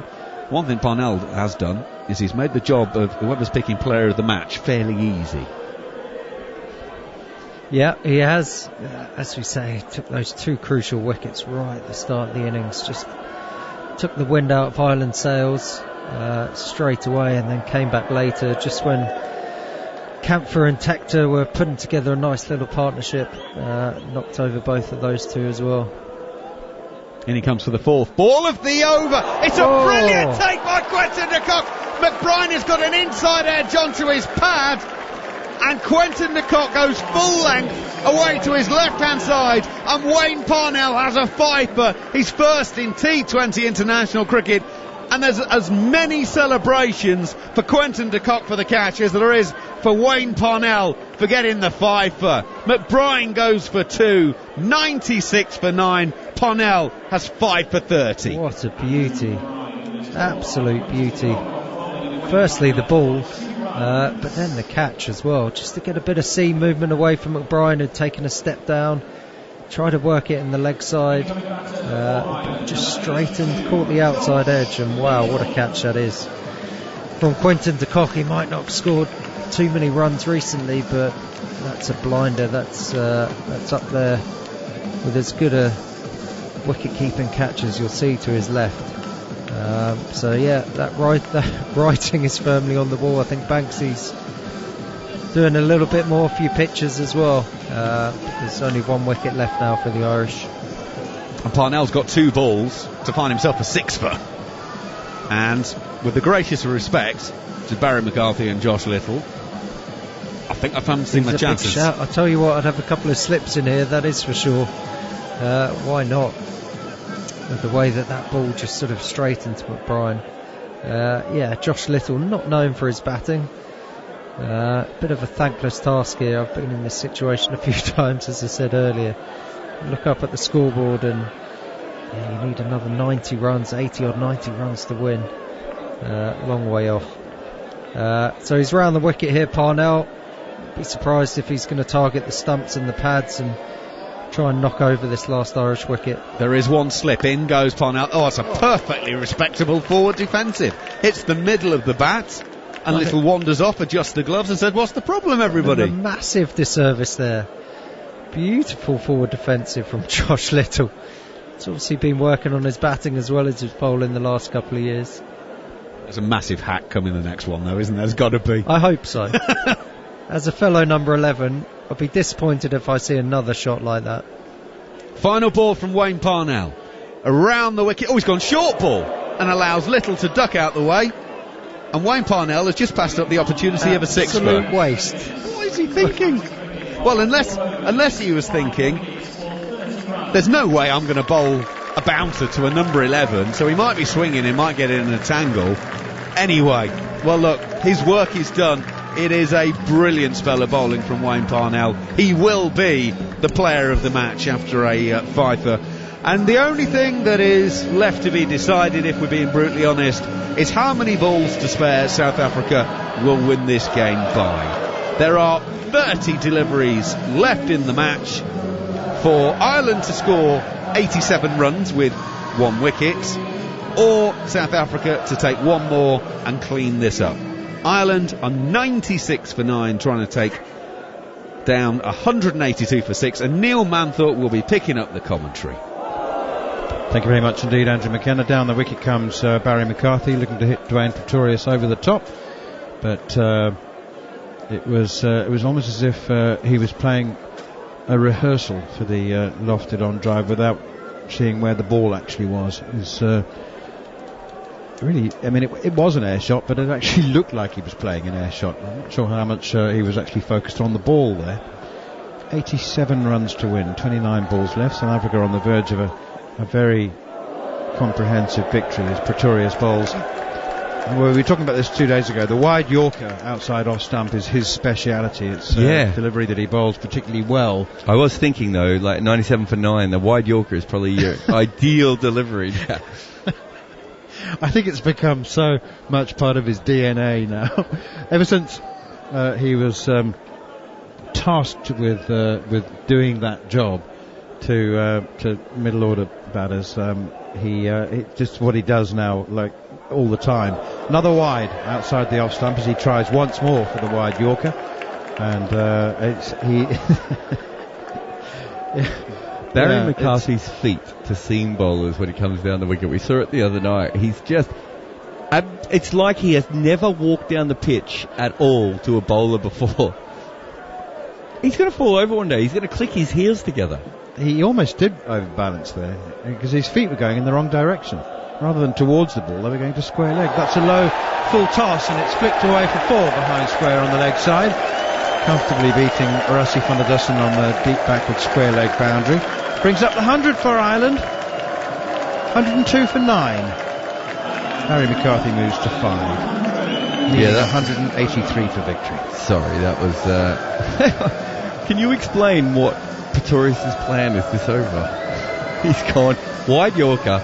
I'm assuming he tried to go for the wide Yorker, then got the length wrong on the other one, and now he's gone, I'll go straight Yorker, and he's bowled a knee-high full toss and leg stump. I just don't know, having never been... We ought to ask Tim Murtagh this question, really. I mean, when the opposition need 80 and they're one down, do you run in with a plan? I know you should do. Here's Pretorius again, bowls wide, Yorker outside off stump, slapped straight to Parnell at extra cover. I don't know. I mean, Jared, you have worked within the secret confines of international dressing rooms.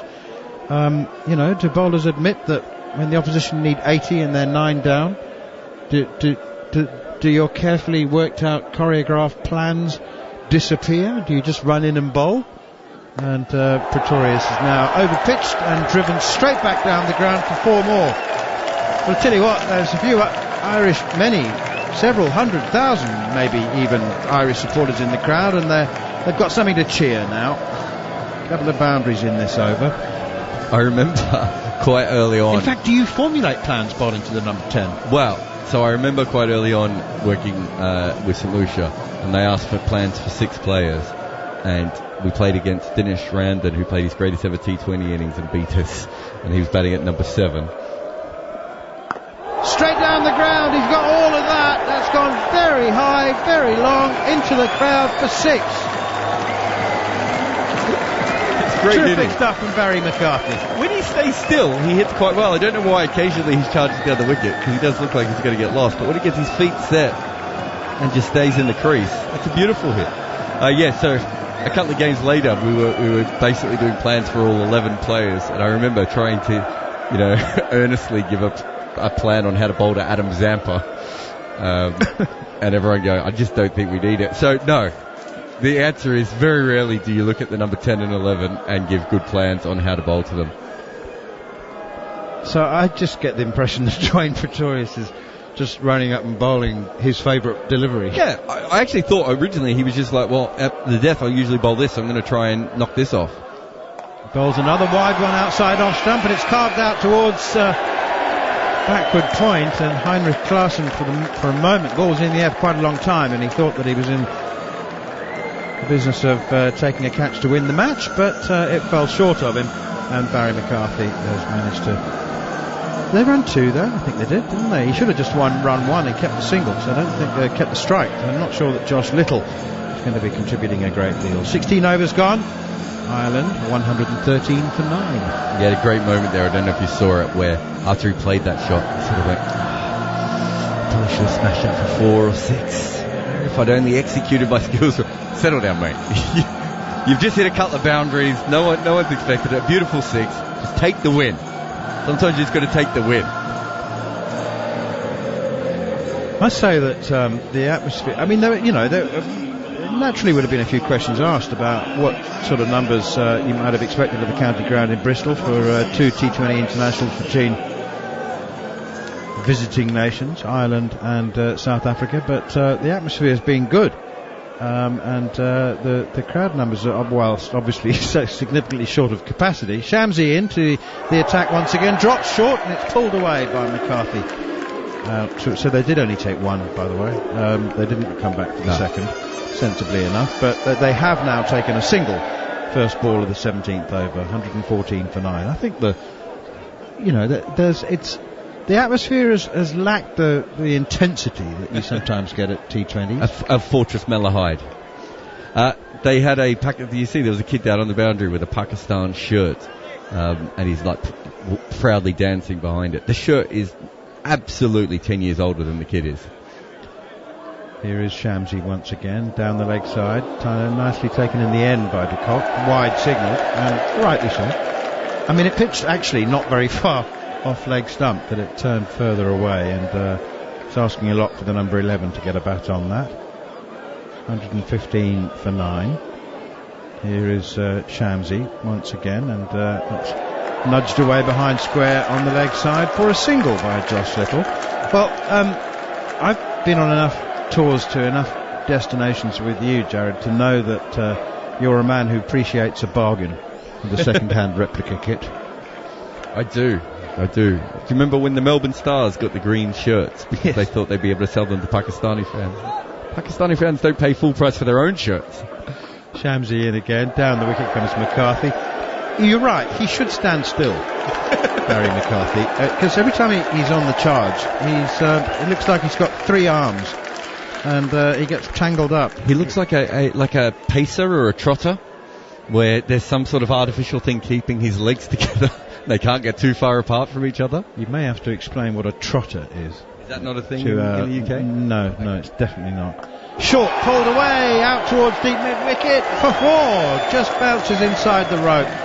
I'll tell you what, there's some fun consolation runs here for Ireland, who still need 61 to win off 20 balls. They're not going to get them, but who doesn't love an entertaining 10th wicket partnership? Oh, it's fun, this. Pacers and trotters, it's a form of horse racing where someone sits in a chariot behind the horse, and it's very popular in Australia, Serbia, New Zealand.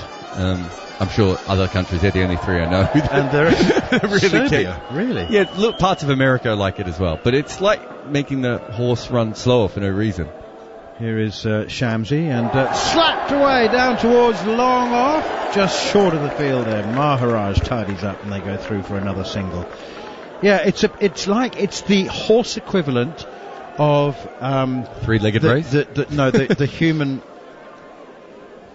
The human equivalent is race walking. Yeah, I suppose it's a bit like that. Yeah, it doesn't make any sense, but somehow walk as fast as you can for 20 kilometres.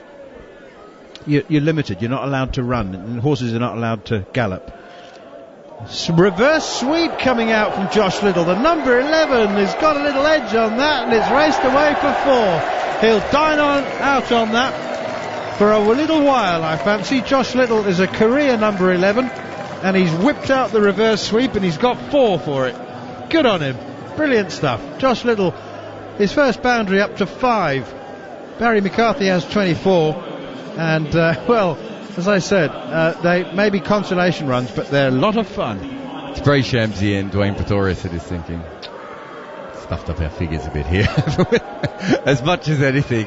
Obviously, Ireland are not going to come back and win from here, but this is good fun for the Irish faithful and the Bristol faithful, I suppose. Whoever's there. Everyone likes a 10th wicket partnership. What's your favourite 10th wicket partnership, Manus, off the top of your head? Lassit Malinga for Australia, Lassit Malinga and Angelo Matthews. That was a good one. One Day International. Yeah. That's the one that comes immediately to mind. There's another Tina one. Best at Edgbaston. That's Tim Merters. Lungi Ngidi's come back now to try and put an end to this nonsense, but doesn't with the first delivery. Swing and a miss from Barry McCarthy. There's the famous New Zealand one, Bert Sutcliffe, who was bleeding from his head and had concussion, came back from the hospital to bat with Bob Blair, whose fiancée had passed away in a train accident the day before. It's been some, very... What about Mackay and Jeannie Graham-Smith? Third test match. Where was that? Graham-Smith with the broken hand. Saved the test match. Batted for an hour and a half outside the off-stump. Slower ball from Ngidi. Too good for Barry McCarthy. 24 off 13, Barry McCarthy. 56 needed off 16 balls. Leach and Stokes comes from the back. Mac has said Botham and Dilly. Where was that? Headingley. I don't think Dilly batted at 11. I think he batted at 9. Yeah, I think Dilly made 56. He made only because I looked up the scorecard the other day. I think he was higher in the order. Here is Ngidi once again. Swing and a miss once more from Barry McCarthy. Glenn McGrath put on 100 in a test match for Mike the 10th Hussey? wicket.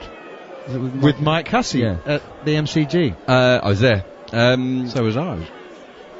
Yeah, you would have been. I was there as a fan. I really enjoyed it. I'm not sure you did. Was it Rhodes and they chased 20 odd to win a test match with 1 wicket in hand? Oh, it's also the famous South African one, the first win. Norse was batting. Dudley.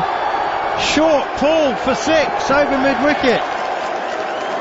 Well, I'll tell you what, these two going together with the score on 96 for 9, and it's 133 for 9, and Barry McCarthy, he's not the worst number 10, is he? As long as he stands still. Well, he's got Andy McBride trying to become a number 3 in one-day cricket. You've got George Dockrell who's given up bowling. Barry McCarthy's having a go at this. He might end up being a number 6. They do have a lot of flexibility in their batting order, don't they, Ireland? Slower ball again from Ngidi, and the heave from Barry McCarthy produces a bottom edge out towards deep backward square leg. So South Africa won the first game by 21 runs. This has been a much less close contest, but and South Africa will still end up with a comprehensive victory, he said confidently, having never ever seen a team. Has there ever been a team who win a T20 with a partnership of 90 for the 10th wicket? I wonder what the top score of a number 10 is at this point.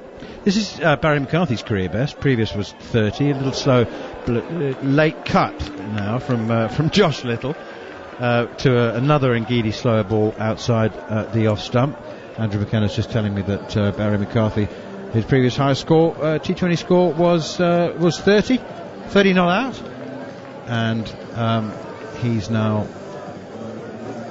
31 not out from just 16 balls, and Ireland have got just 2 overs remaining. They need 49 to win, and I'm just doing the maths here. 25 and over off the last 2. No, that's not going to happen. Earlier, South Africa 182 for 6 with top score of 42 from Reza Hendricks, just missing out on a 5th consecutive half-century. Heinrich Klaassen made 39 off 16. And here is that penultimate over being bowled by Dwayne Pretorius. Hits McCarthy on the pads. It was heading down the leg side. His arms go up as if he's contemplating an appeal, but he decides against it, and leg byes are signalled. We commentated on the world record of the most runs ever scored by a number 10 in a T20 match, and we didn't even notice it. I've never seen your face go more blank, and I've seen your face go blank a lot.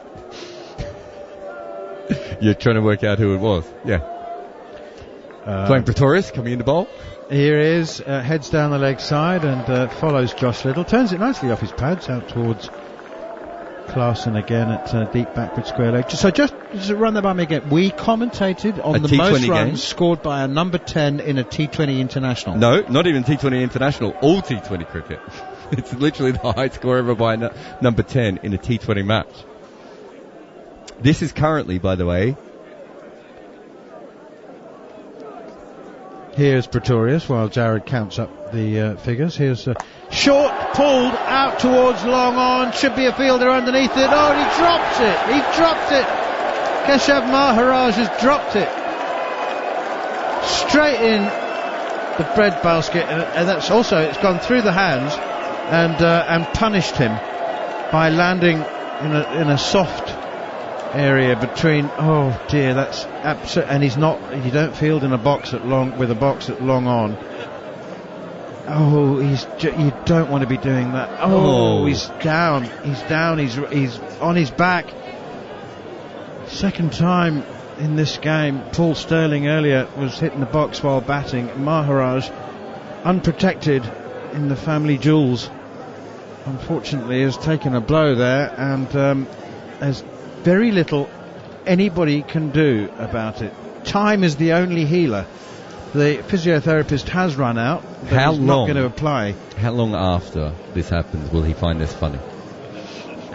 Because if that hits you when you're getting if that hits you when someone bowls at you, you can almost laugh at it straight away. But he's dropped an absolute sitter. They all have to go out there further, and somehow he's managed to actually thrust his groin at the ball, Manners. It didn't just hit him; he went at it. Incredible. Do you want to go into? Do you want the stats on the number 10s now? West Indies. It was West Indies. I should be halfway there, but Akil Hussain. Correct. Yes. That is clipped away out towards long on. Well, at least Ireland are going to take. Might bat their overs. They're going to take it through to the 20th over. But I've enjoyed this. It's been a lot of fun. I mean, you know, it hasn't been damage limitation, because you can't limit the damage when you're going to lose a T20 international by this many. It's not like a football team that goes 4-0 down and then parks the bus and tries to keep it at 4-0. This has been fun from Ireland, and it's over. The fun is over. Aidan Markram takes a catch at deep mid-wicket, and Barry McCarthy has holed out against Dwayne Pretorius, who takes the final wicket, and South Africa have won the game by 44 runs with 7 balls to spare. South Africa made 182 for 6, 42 from Reza Hendricks, 39 from Heinrich Klaassen, unbeaten 32 from David Miller from just 20 balls, and Ireland have been dismissed for 138. So there'll be several listeners still hanging on, going, well, tell us then what happened, and then we'll sum up this game, or Andrew McKenna can sum up this game. Akil Hussain. He made 44 off 16 against England this year, which is the world record for the most runs at number 10. Barry McCarthy just scored the 7th most runs ever at number 10, breaking his own record. He'd scored 31 before, and he scored 32. Doesn't happen a lot, so we've seen some kind of history tonight. If you're an Ireland fan, take that. Take the very small W. Harry Tector top scored with 34 for Ireland, and Barry McCarthy at number 10 has made 32. 28 from Paul Sterling and 19 from Curtis Camphor, the only double-figure scores. But for South Africa, Wayne Parnell was standout performer with 5 for 30 from his 4 overs, and Dwayne Pretorius was finished up with 3 for 33 from his 3.5 overs. And in the end, a comprehensive victory, and as many would say, as it should be, by South Africa, winning by 44 runs. Not quite the game that it was on Wednesday, when Ireland had a real chance. And I guess for South Africa, they've answered some questions in terms of the T20 World Cup coming up in Australia in October and November, but my feeling is that after the last 5 internationals, 3 against England, 2 against Ireland, they've got as many unanswered questions, and may even have opened up a couple of fresh questions. For Ireland, they might have lost 8 in a row. No, they have lost 8 in a row, but there have been enough positive performances and things to build on and to work on. But as I said, they have lost tonight by 44 runs, and for some expert and informed thoughts, I'll hand you over to Andrew McKenna, who will pick the brains of former Ireland international Tim Murtagh. And are you staying on, Jared? Yes, you are. You're staying on for another couple of minutes, just in case you're needed for some expert analysis. Done. Thank you very much, Manaz. Yeah, there we go. It all rather collapsed in a heap in the end for Ireland. They lose by 44 runs, 7 balls to spare for South Africa. Ireland 138 all outs. The batting cards, well, it was something or nothing. 4 men make double figures. Sterling 28, Tector 34, Camphor 19, McCarthy 32. Extras also managed to tick into double figures with 11, but everyone else was single figures. 0 for Balvenie, 0 for Tucker, 0 for Delaney, 3 for Dockrell, 2 for Adair, 2 for McBride, 7 not out for Josh Little. 5 for 30 from 4 overs though from Wayne Parnell. Standout stuff for him. Career best figures. And I did notice as the players walked off that the umpire threw him the ball, said, there you go, have your souvenir. And he was like, thank you very much. That's probably going to take pride of place on the mantelpiece. So it is a 2-0 series win for South Africa in these 2 games. They won the first game by 21 runs. They've won this one by 44 runs.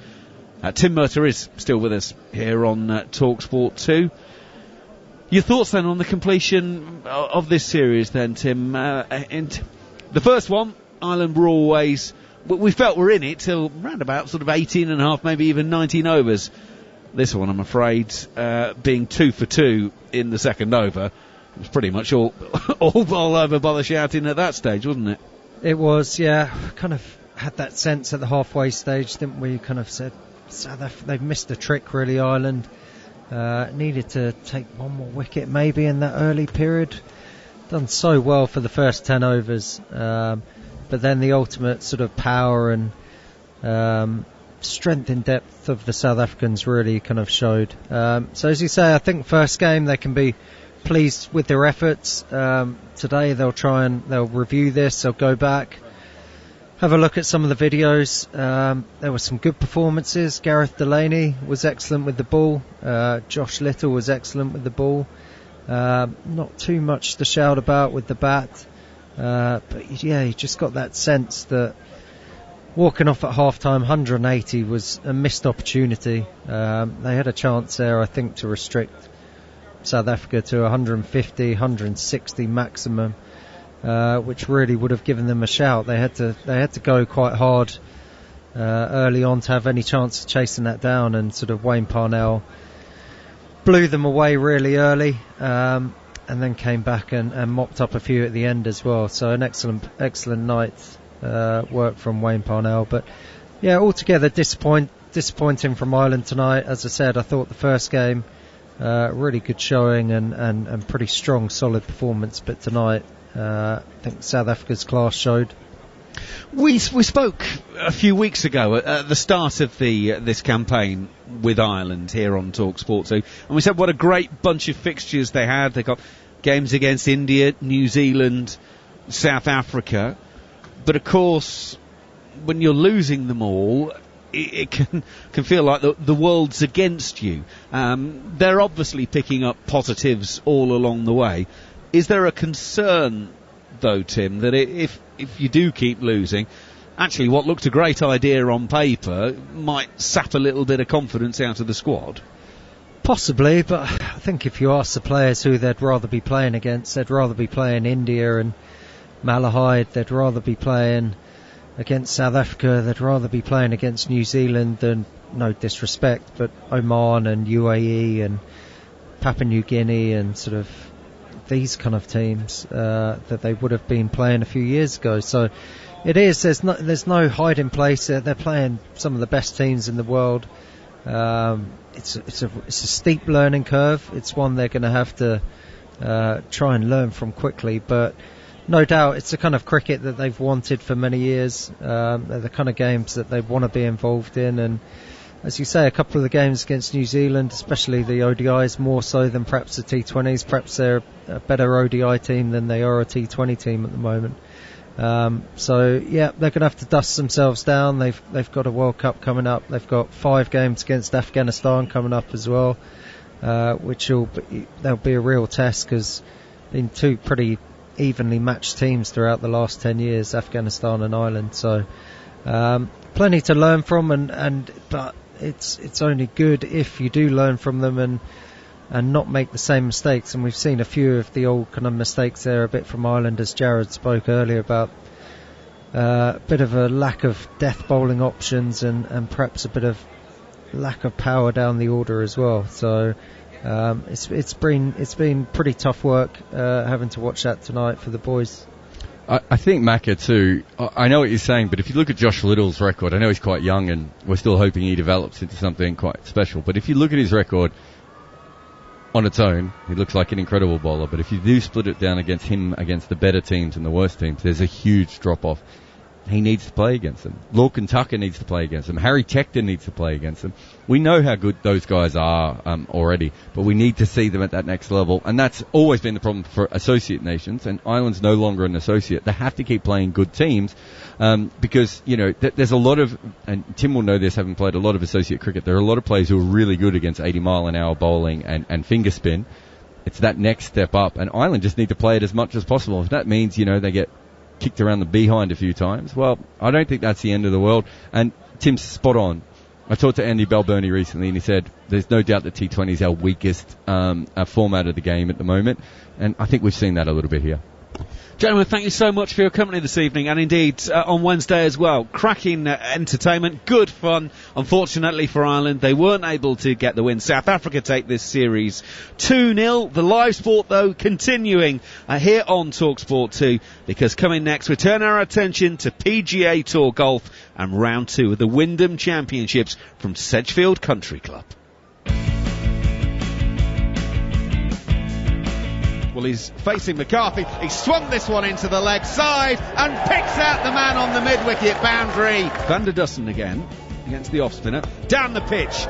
He's gone over long on, or at least that's the intention, but he's picked out Mark Adair. Delaney bowled him. Hendricks is bowled. He hits the top of leg stump, and there will be no fifth consecutive half-century for Reza Hendricks. Short pulled, mistimed out towards deep mid-wicket and caught. Well, he's gone over long on this time. That is massive!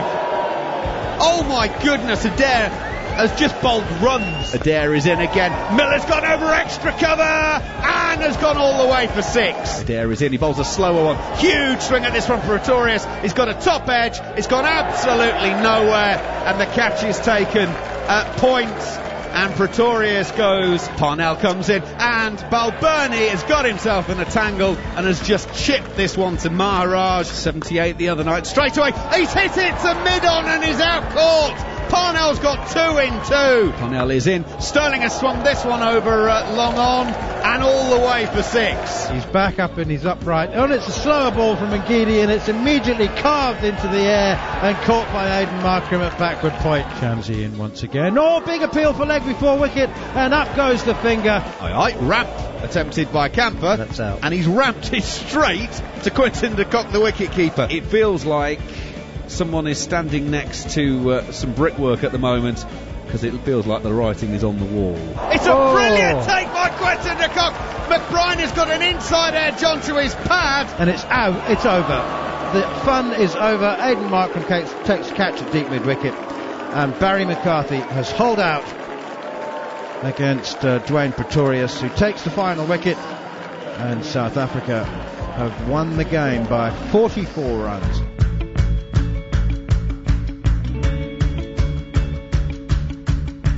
Game day.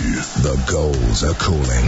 Tomorrow. Exclusive full match commentary of Fulham versus Liverpool. Coverage from 11, kick-off 12:30 on talkSPORT. On DAB+, online, via the talkSPORT app, and on your smart speaker. PGA Golf live on talkSPORT 2.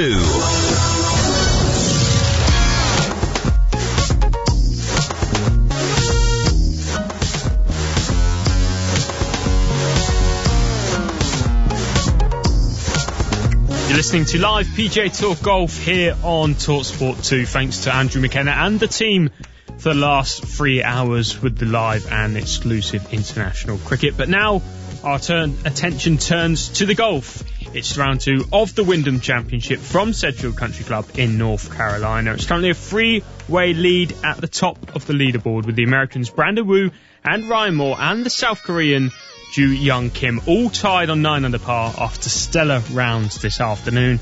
Russell Henley, he's one of the several players who shot further back on 8 under par after shooting a 5 under 65 today. But can yesterday's leader Sung Jae-im finish his round on top of the leaderboard? He's currently a shot back behind the leaders, but he's out on the course. We'll bring you live coverage of his closing 5 holes here on talkSPORT 2. The current projected cut is 2 under par, meaning some huge names like Shane Lowry, Harold Varner III, Ricky Fowler, Will Zalatoris and Englishman Justin Rose are all set to miss out on the weekend's action. So plenty to come tonight until 11 p.m. You're listening to Live PGA Tour Golf here on talkSPORT 2.